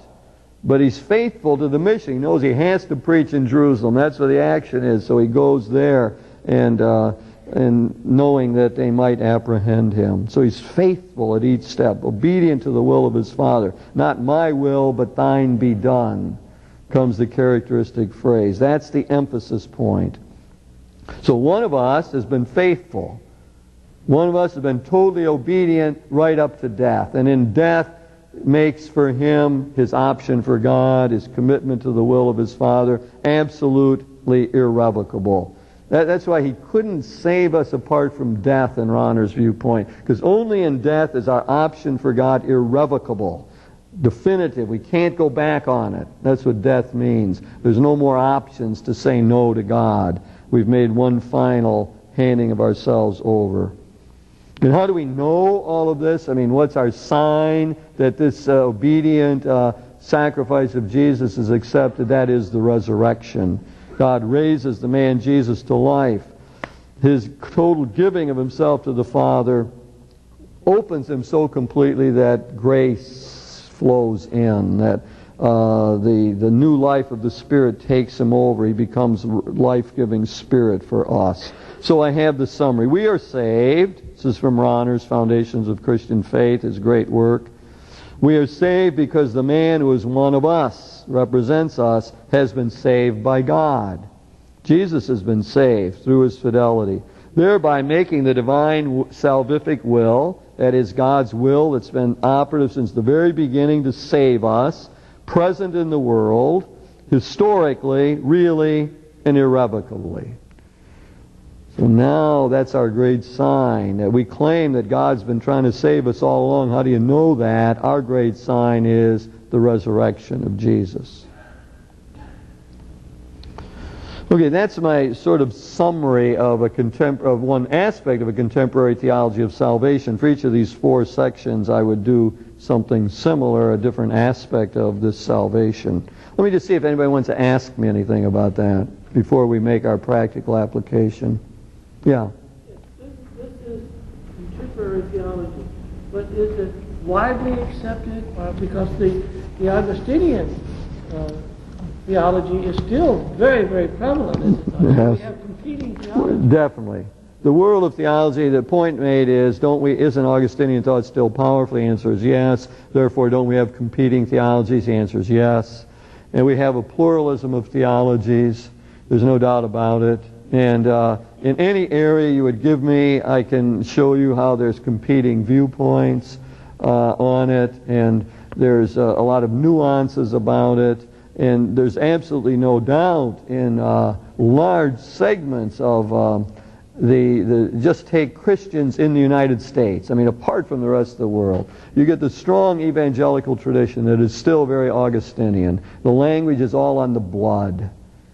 The blood is the great image, not the obedience. It's the blood. We're saved by the blood of Christ. Atonement through the blood of Christ. It's all part of the Augustinian tradition. So the language you hear on radio and on the TV evangelists is constantly in the area of salvation talking that way. They also talk about the alternative. If you don't do this, then you're damned, and you're going to right. The massa damnata is well and alive in the evangelical tradition, right? There will be many who will not be saved. There will only be a few saved who really are in the light. So, and we could go through all four of these things, and you would see that the alternate traditions are very much operative and alive. Now, the main carrier of this of the viewpoint I'm talking about really is my mentor Karl Rahner and his outlook, and which in the Catholic community as well you will get a split. You will still have people in the Catholic community who are very pessimistic about salvation. Interestingly enough, I'm going to get too far afield. I just stay with that. Pluralistic, yeah, there's definite pluralism, and here it seems as though you got two really sharply divergent and competing viewpoints. Sort of just like you got Irenaeus, you got Augustine, throughout history. You sort of have your choices, yeah.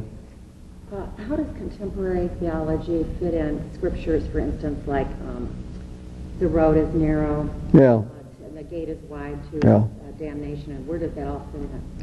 Yeah. The question is asked about where the more narrow outlooks on salvation. I am the way, the truth, and the life. The gate is narrow, and all that. How does that fit in?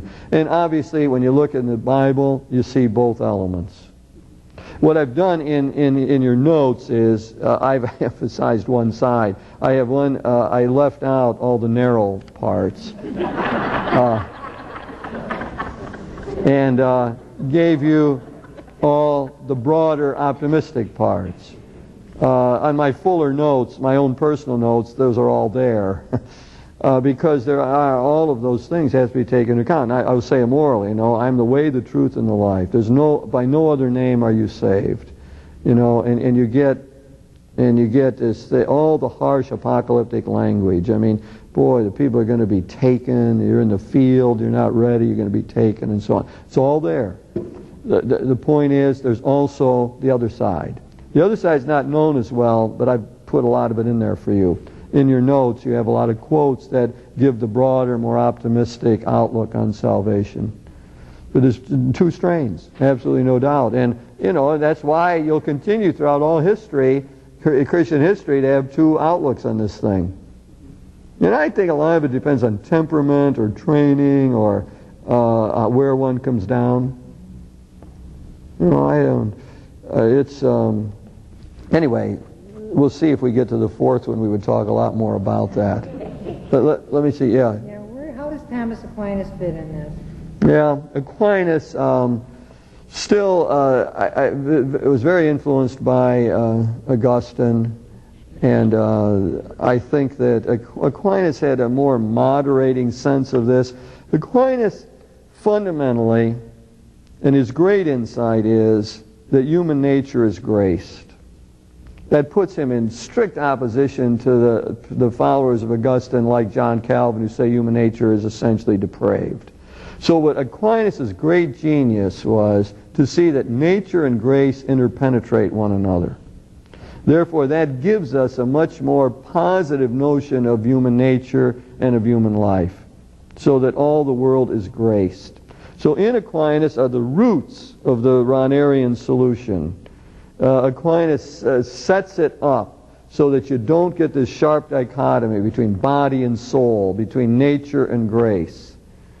It's a much more integrated picture. Grace builds on nature in Aquinas' viewpoint, and there is not a superstructure on top of it. It interpenetrates it, thus making human nature, making the whole created world fundamentally good.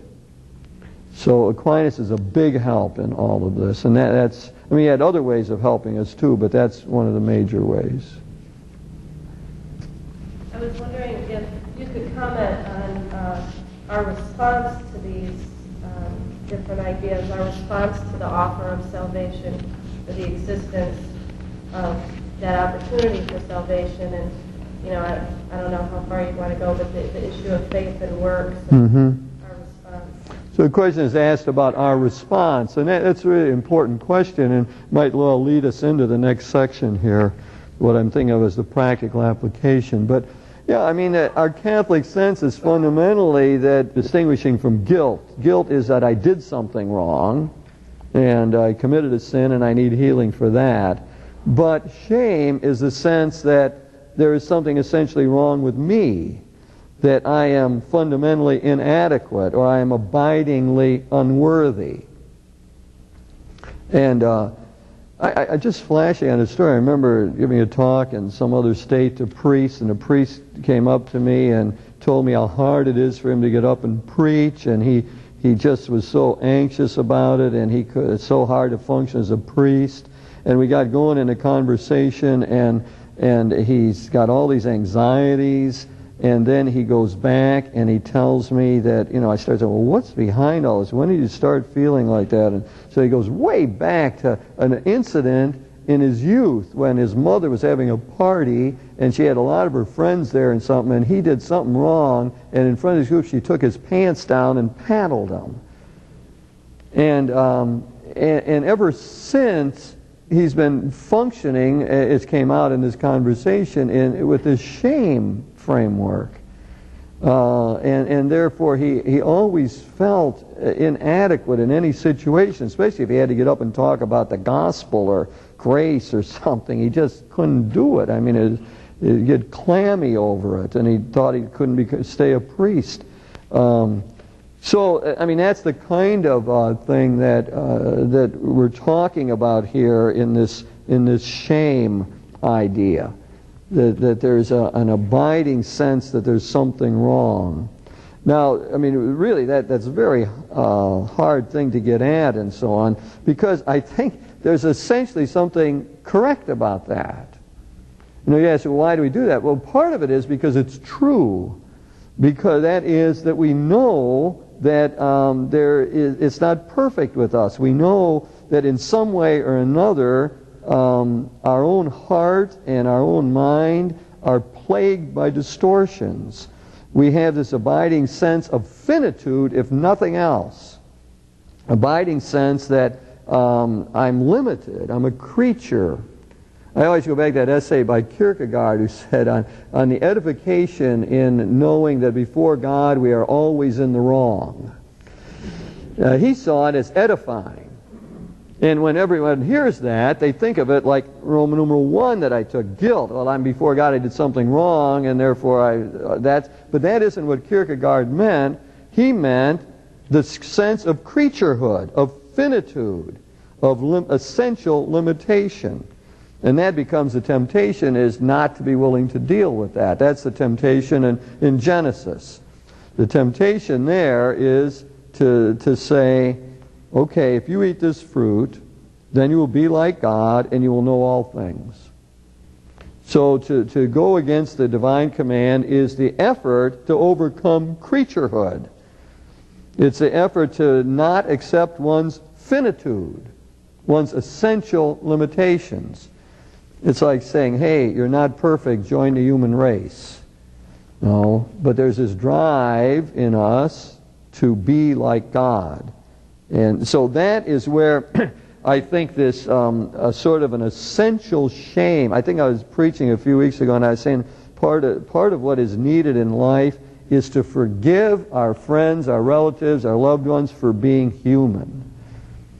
Forgive them for being human. That is, forgive them for not being perfect like we would like them to be, like we would want our parents to have been, to done everything right. So, you see what I'm trying to do is take us into another realm. The first realm is familiar to us. You know, you do something wrong and you feel guilty and we need forgiveness. This takes us into a realm that we don't usually explore, I think, as much. And that is, shame suggests some other kind of essential creatureliness. And the edification of realizing before God we're always in the wrong is like the edification in realizing that before God we're always creatures. We're always limited. We're always the finite partner in the conversation with the great God. Now, before I go on with that, I have to take up this first part of whether we're able to deal with emotions at all or not. And I took two representative figures here.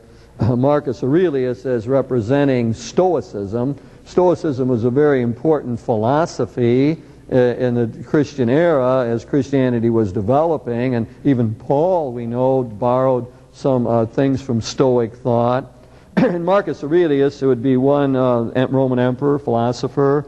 It would be one who would sort of lead us in this direction. And for them, the Stoics, the passions were nothing but trouble. The emotions just were something that you tried to get rid of. He calls them the puppet strings of passion. And the point was the puppet strings of passion meant that the passions would just control us, make us do whatever. So you get angry and then we say stupid things and hurt people and hit them or something. You know, so there's always the danger of getting out of control. I think we get a modern version of that same danger in Freud, where Freud thinks that the id The instinctual life is essentially always in danger of being out of control. That it's like this, the image is of a boiling cauldron inside of ourselves, and if you don't have all these social constraints in various ways, it's going to boil over and do destructive damage, do harmful things. So there is this idea that our emotions and passions fundamentally are a problem. They're these puppet strings which can mess us up. And of course the Stoics thought the way you do this is to get rid of those passions, you get rid of those desires. You become like Plato's image was, that of the charioteer and the horses. The horses were like the passion. They were always in danger of running away. And the charioteer represented reason, and reason would try to keep those passions under control. That was like the charioteer who would control the horses that might be getting out of control. So that was, Stoic philosophy was very powerful in the time of the formation of Christian theology in many ways, and it was picked up by another figure there, Clement of Alexandria. Alexandria is a great center of learning for Christian life. Origen was there also after Clement of Alexandria. I just got picked out one quote from him that sort of the way he picked up Stoicism. The ideal is, and he was talking about marriage and sexual drive, really. That was the context for this statement, interestingly enough, was the sexual passion. He says that the Christian ideal was not to experience desire at all. Thus, pointing to the fact, again, that in Christian history you get a great negativity around emotional life, and that's part of what has continued to be part of our outlook. I can't help thinking of the Buddhist world, where that is very similar. What the Buddha said essentially is that it was the passions and drives that mess us up, and that the great solution to the human problem was to get rid of all craving. So it's almost like the early fathers of the Christian church were influenced by Buddhism. I don't think there was a direct link. I don't know that. Told her family. Well, her family went to Gutai the monk and said, "How could you do this? This is terrible." And Gutai looked at him and said, "Is that so?" So then they figured that Gutai was a bad influence in the whole village, so the village leaders came to him and said, "You have to leave the village. You're banished. They're deflowering our young women. This is terrible."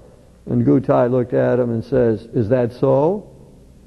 Left the village, went out by himself, and finally the girl confessed that, well, Gutai didn't do this at all. It was this boyfriend of mine here, and so on. And so they felt terrible, and they went out to see Gutai and say, "Well, very sorry, we'll welcome you back." And he looked at him and he said, "Is that so?" So that's the Buddhist ideal. I mean, don't get bent out of shape over anything, being accused falsely or being recognized as somehow getting the situation straightened out. Is that so? That's sort of a Stoic ideal, and the ideal that Clement of Alexandria had as well, and it's sort of moved its way through Christian history, where passion, and especially negative passions, anger and so on, are seen as something to be mastered. That's the word. You master them like the charioteer masters the horses and keeps them under control. So now takes me down to this, looking at more specifically at shame, which I started to do before anyway, and saying that shame has to do with feeling abidingly unworthy. There's something essentially wrong with me, and the psychologists will tell you that the reason that priest felt bad was because of that event that occurred in his life gave him an abiding sense that he was no good. And that's what his mother did to him. I'm repeating examples a lot of people heard me say before. But I go back, I went over right there to the glass bowl to see a football game, got there late and walked in, and there was a father sitting there with his son at the game. And that always warms my heart, because as people read my Joe DiMaggio article, it's part of my own outlook and upbringing, that how those moments are so healing, and it's a world I shared with my own father, the world of sports and all that. And so I thought, that's really neat, father and son looking there. So they're watching the game, and there was a Coke sitting between them. And the young lad, as he turned over to tell his father something, knocked the Coke over. And his father looked at him sort of icily and said, "You're always messing up like that." Always messing up like that.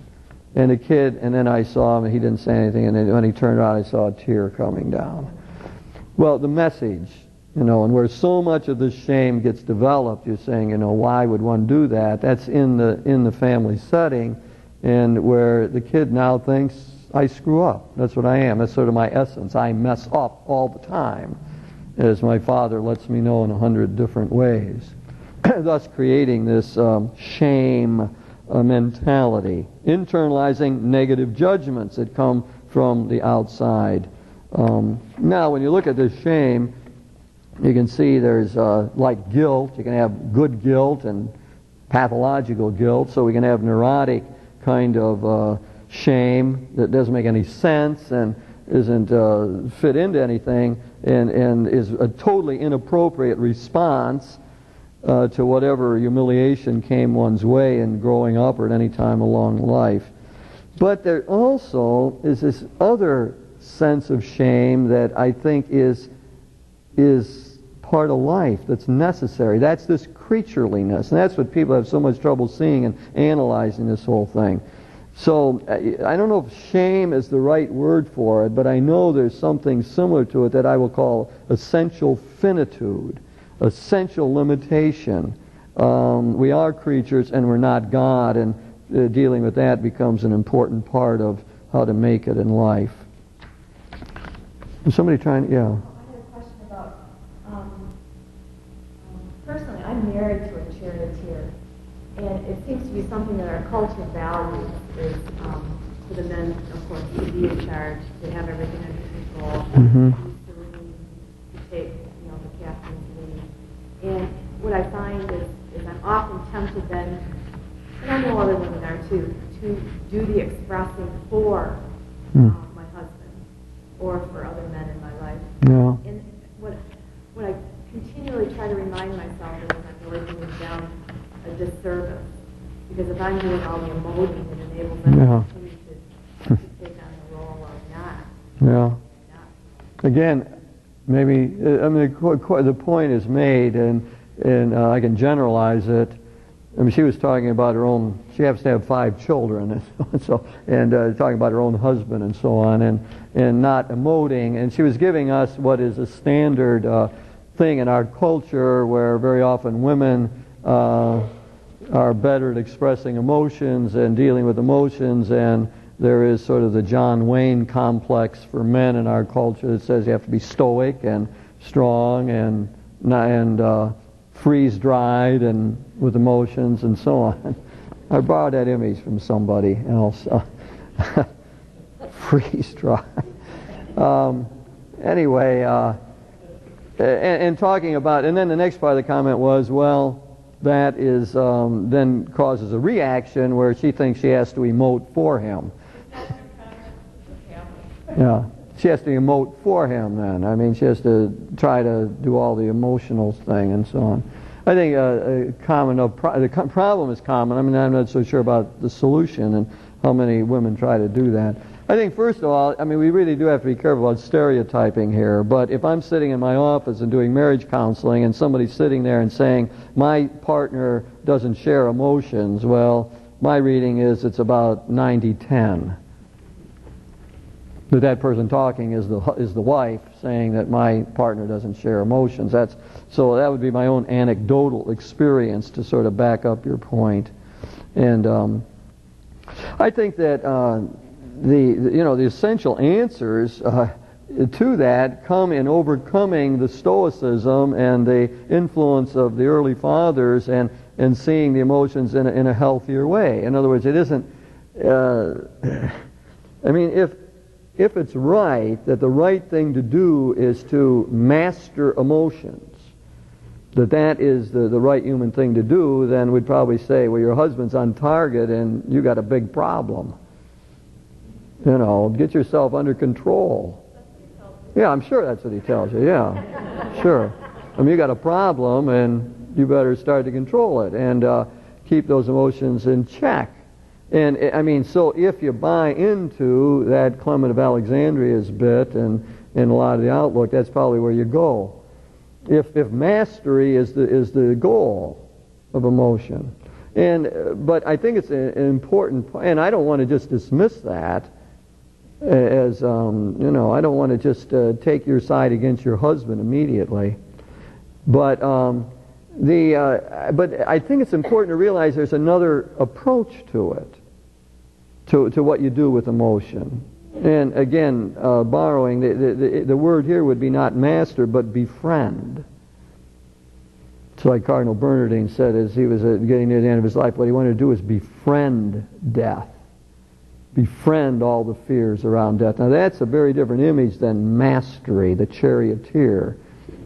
So, but you have to know how to get to that point, and I think that what you've done, I think, is just highlight for us a major part of the problem in our culture. That we don't do well with emotions very often, and there's unfortunately religious roots for that, I think. And of course there's cultural roots, and that is the strong male and the John Wayne figure and all of that wants us to be more in control of the emotional life, us males. Let me try to come back to that then in some sort of theological framework, because I think if we don't get that right, we don't ever get it right. So the part would be to talk about ourselves as integral wholes, as not a soul stuck in a body in which the problem of the soul is to control the body. That's Platonic, that's Plato. And that's behind a lot of the Stoicism and the early Christian outlook on this. That radical division, that we are a soul put in a body, and the soul is on the right track and is the spiritual good side, and the body with its emotions and all of that is the negative force. And that always has to be controlled. So if you start to think of us in another way as bodily creatures in which emotions are part of what we are, and that we are inspirited bodies, then it begins to look a little different. We are inspirited bodies. We are integral wholes. That's what Aquinas thought. That's what Aristotle thought. And I think that's a lot healthier way to think about what we are, rather than what Plato thought or Clement of Alexandria thought about how human beings are constructed. Then you begin to think of emotions in another way as fundamentally gifts, part of what we receive from God. So you go back to, in our series of lectures, we had two great talks along this line by Michael Himes and the Whiteheads, talking about the essential goodness of the created world, and that the whole world is graced and sacramental. And once you see that, then you begin to think of our bodiliness as a symbol of our spirit. That's what my teacher Karl Rahner said. If you want to know what a symbol is, in its root radical way, you look at your own body. The body is a symbol of the soul. And there's two statements that seem to be true that we can't put together. One is, I have a body, and I can talk about it like, geez, I wish it worked better. And I wish when I was right there, it didn't every time go like that. Just once. It would go there and go like that. And why won't it do that? You know, and that body, why just, all I could just go like that. Don't. So that becomes, that's the thing about this body. So Rahner says that we have a body, and we can be mad at it and upset with it and so on, but the other truth is we are our bodies. That's what we are. That's how we present ourselves to the world. That's how we interact. That's how we drink in the world. We both have a body and we are our bodies. So that's what is, the body is a symbol of the spirit. So that begins to give us a much more integrated sense of this bodiliness. And if the whole world is graced, and if the spirit's at work every place, then there's an essential goodness about everything. And that means there's even essential goodness about our emotional life. Now, so then our emotions are seen as gifts of God and having a fundamental goodness. That doesn't mean that they also are always threatened by sin and guilt, just like everything else. Just like our mind is always threatened to get distorted and to think in unclear ways, destructive ways, so our emotional life is also threatened always by sin and guilt to be out of control. Now we look at Jesus, and just play up the obvious here. Jesus was a passionate person. He was passionate about the cause of God and the cause of humanity. He was passionate about making the world better. He was engaged. I mean, that's why he made a difference. Jesus wasn't this meek guy walking around and saying a few provocative things. He was challenging. He was strong. He was, "You Pharisees, woe to you." Goes after them. So we got Jesus himself, and what I think was good about him emotionally was he knew how to mobilize his emotions for good. So I invite, the reflection on weeping over Jerusalem. Jeez, think of how this could be. If they just got the point, we could turn this thing around. And yet here we got all these people in Jerusalem who won't listen to me. Weeps over what's going to happen and all this. Cries when Lazarus dies and gets angry in the temple. It's all part of being a passionate man and therefore making an impact. It begins to suggest the way the emotions can work for us rather than against us. Jesus becomes an example of someone who's mobilized himself in his emotional life. Then Jesus' own reaction. The woman taken in adultery is obviously a great touchstone for this whole shame business. I'll get back to that. But Jesus accepted people, loved them just as they were. And then an important part, as we've been saying, about the whole salvific process, Jesus gives himself, is faithful, obedient, even unto death. And then what the resurrection does is validate that way of life. It vindicates his teachings. It says the way Jesus lived as this passionate, engaged person was the right way to live. That's blessed by God. And that this shows that he was on the right track, that he had wisdom about these things. So the resurrection is crucial to understanding, I think, this whole validation of the passionate life of Jesus. Then G here, as I outline, salvation is already present but not complete. That's, again, part of... you can see I'm working out a salvation theology. I'm doing it in bits and pieces, in 4 parts, really, various elements of it. And this is an important part, that salvation is available now. It's not just like I'm going to get to heaven later or at the end of history. The world will get to where it's supposed to be. But salvation is present now. It's already here. Spirit's at work now. Grace is all around us. Christ is helping us to make progress here and now. Salvation already present, but not yet complete. That's why we never have our emotions totally under control. They never totally mobilized or work for us. And then I'm saying the church, the importance of the community. Just like and I think the family comes into this too. We'll talk about this a little more. But the church becomes a place, therefore, where emotions are acceptable. Just like the witnesses that we gathered as a faith community. So if somebody says, well, I choose to feel hurt sometimes, and then says, well, I don't know if other people feel that or not.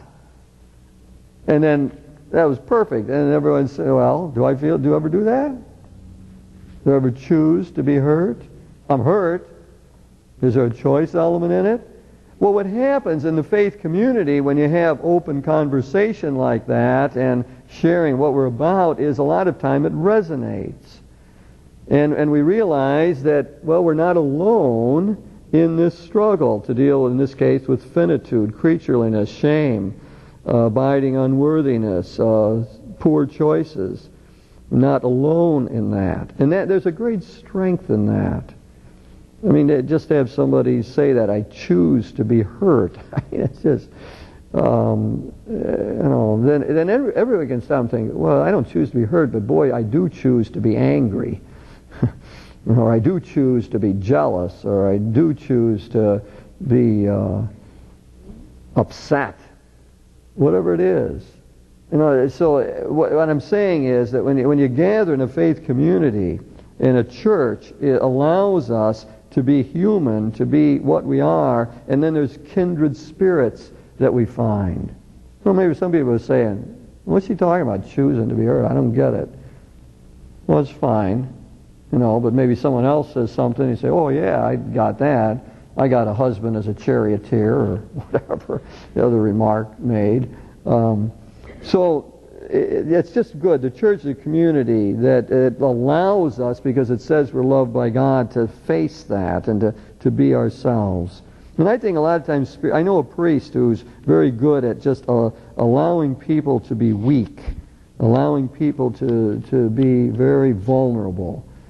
And I see a lot of good that he does just as a priest by allowing that to happen.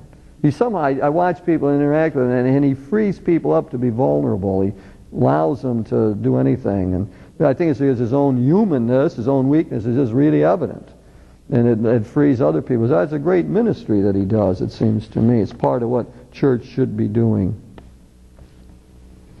Okay, that's my theological bit here. Let me just see if anybody wants to ask about that. We're putting together a theology of salvation gradually here.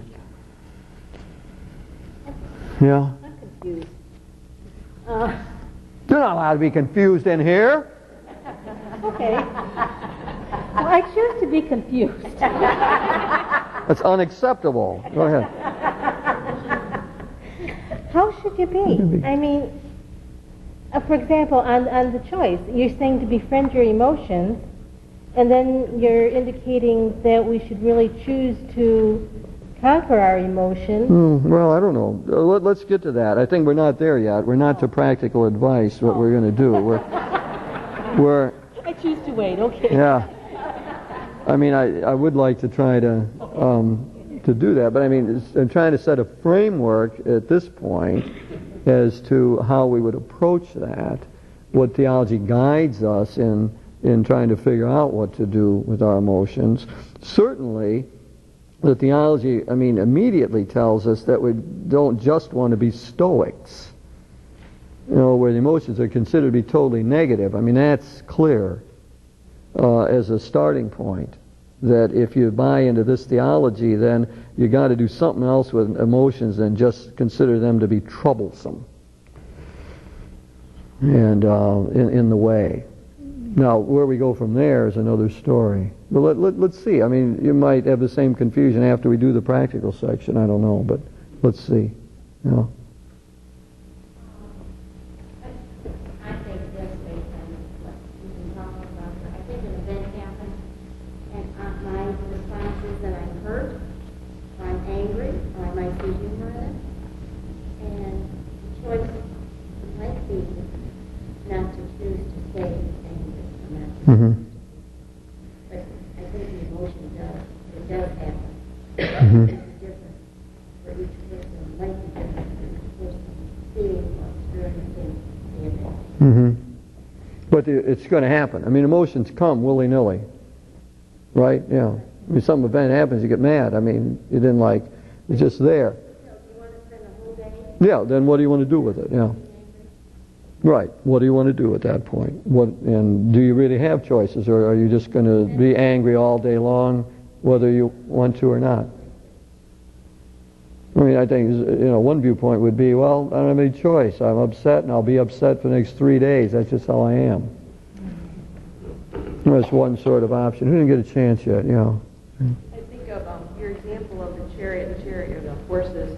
And while Jesus was passionate, he wasn't enslaved by his passions either. Mm-hmm. He was freed by them. Yeah. And just like the reasonable side of us can't dominate or master or subdue Mm-hmm. our emotions, likewise, you can't put the emotions in the chariot seat either. And like in everything else in theology, it's dialectic, it's the balance between Mm-hmm. the opposite. And somewhere finding, it's more like walking next to the horses with them. Yeah, well, you get some great phrases here. There's a phrase down here, and we need a partnership between impulse and insight. So that becomes an effort. Like, well, what would this look like? What is this healing of emotions all about, and what does it end up looking like for us or feeling like? I think we had another hand, and then we're going to go. Yeah. I think a gathering like this, and conversation shared like this, the choices, we may choose to feel hurt or angry or whatever, but an awareness that, oh, this has happened, this is how I've reacted, now I have another choice. Mm-hmm. Yep. Yes, if we don't do what we called for in that first step there about being aware, alert, then it's easy to get bowled over, or then we're in a reactive mode. That's what John Shea says. Part of the reason for reflecting and meditating is in order to get ourselves in a position where we can respond rather than react. Part of the reason for stepping back, getting quiet, and so on. Well, let's just take a look at this, the practical advice here, how we might start to work this out.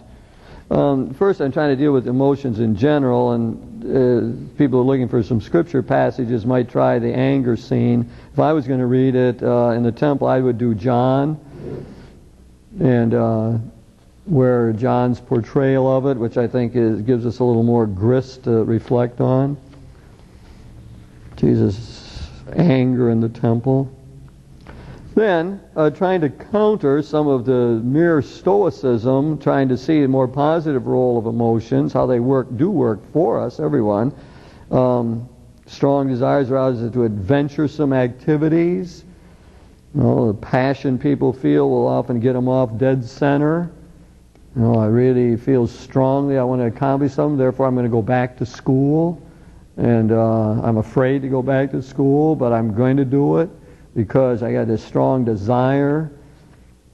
Somebody's thinking in their, that would be a good example of that.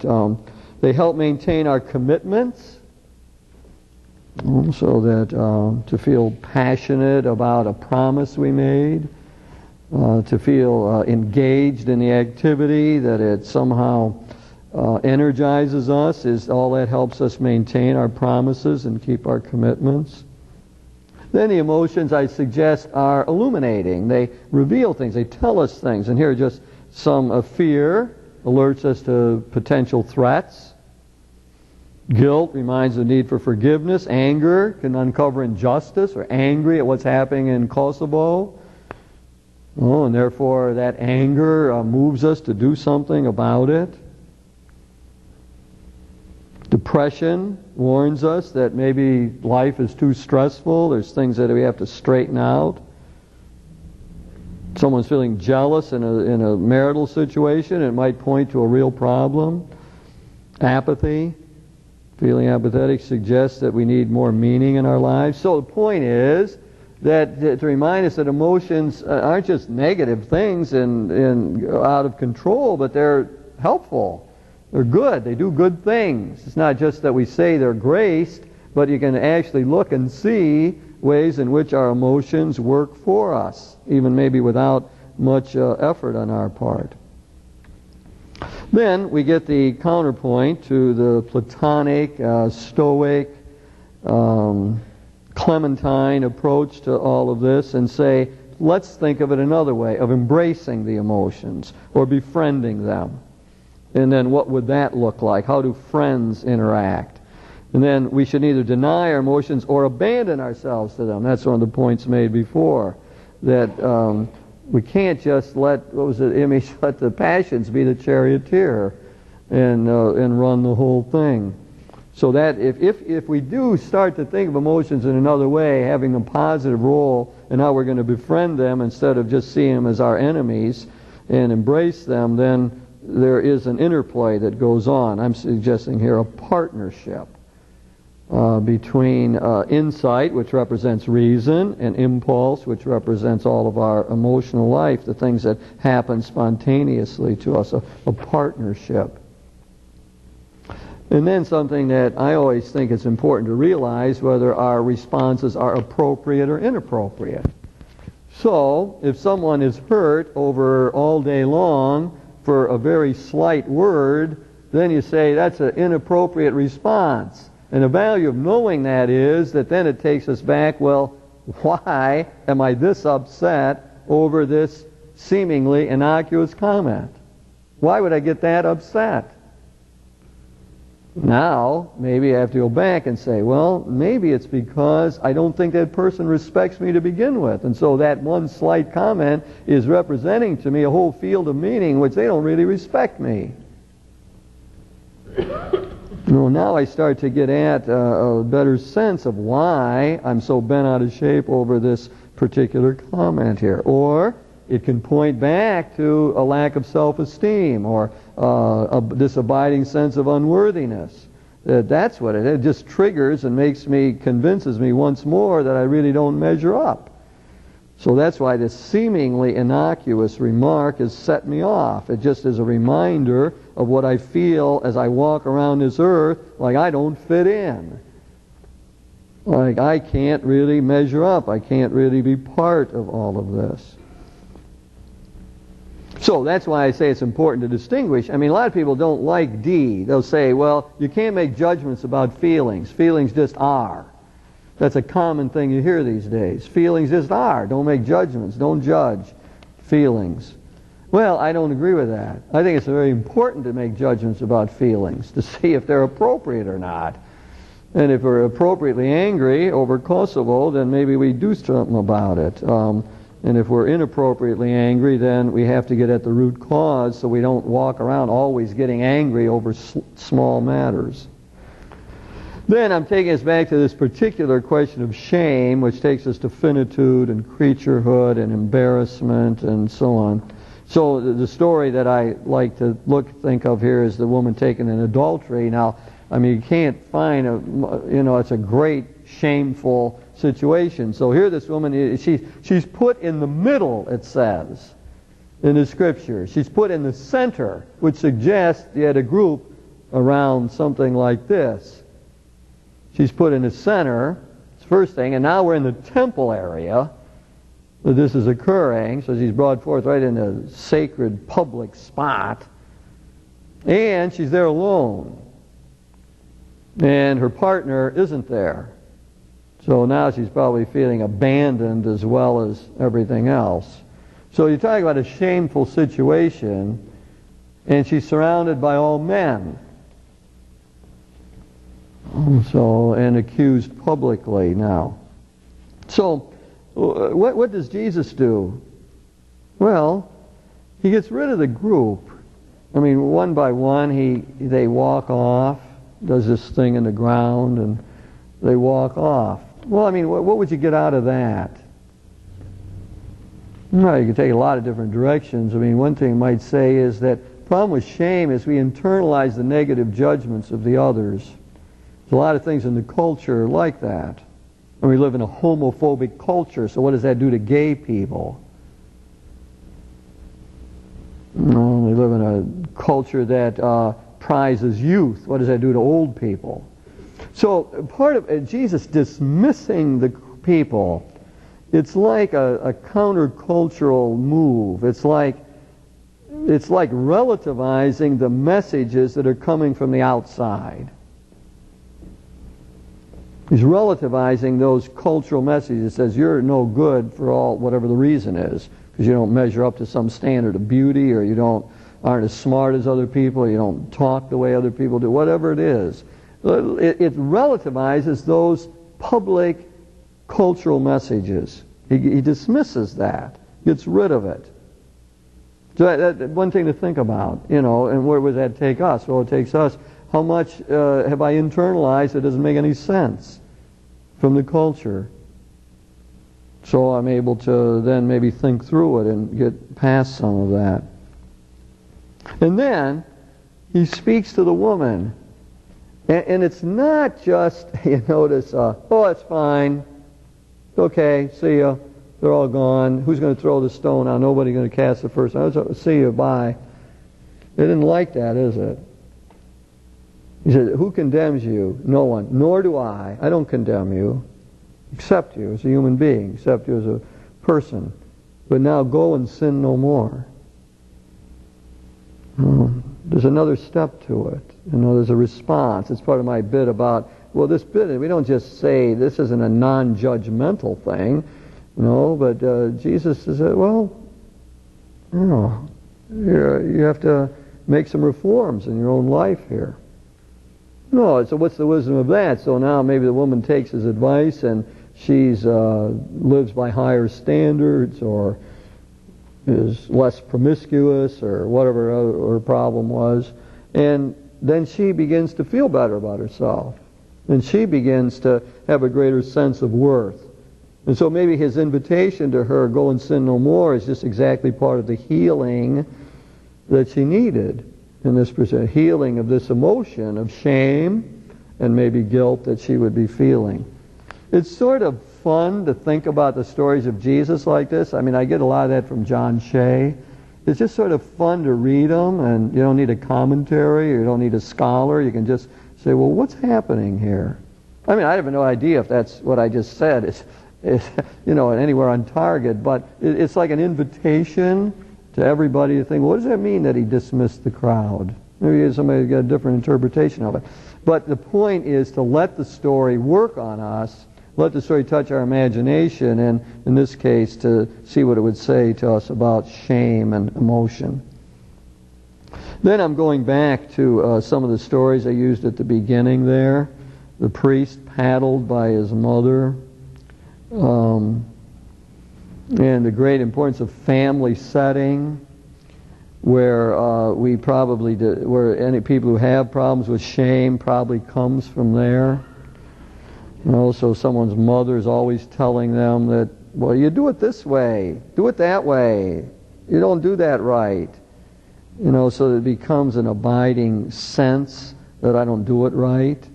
Well, there's a couple things I would do with this. Anybody who says, well, in my family I was affirmed and accepted as a unique person, then we got to be thankful. And if people say, well, I wasn't affirmed and I wasn't accepted and I did feel rejected or not worthy, then there's got to be healing, forgiveness of what went on in that situation. I don't think that there's very often solutions apart from the forgiveness. I think it has to be forgiving of the parental generation and however they put that upon us and produce those feelings. C is playing out something I guess I said before, the great importance of the community, the church as part of all of this. And then maybe a way inviting Christ to heal us as he healed the woman taken in adultery, and a prayer of gratitude for this. I'm going to invite our time to spend. It's not as long as I was hoping, but we're going to eat at 12:30, so we got about 12 minutes before that. We have an hour at lunchtime. We'll meet back here at 1:30, and we'll start Mass at 4:45, just as some touchstones along the way. And at the rate we're going, I think I will finish the other two sections here. So, got some time for people who want to reflect on, and I gave you some suggestions on how to go about it. Let's break and allow people to do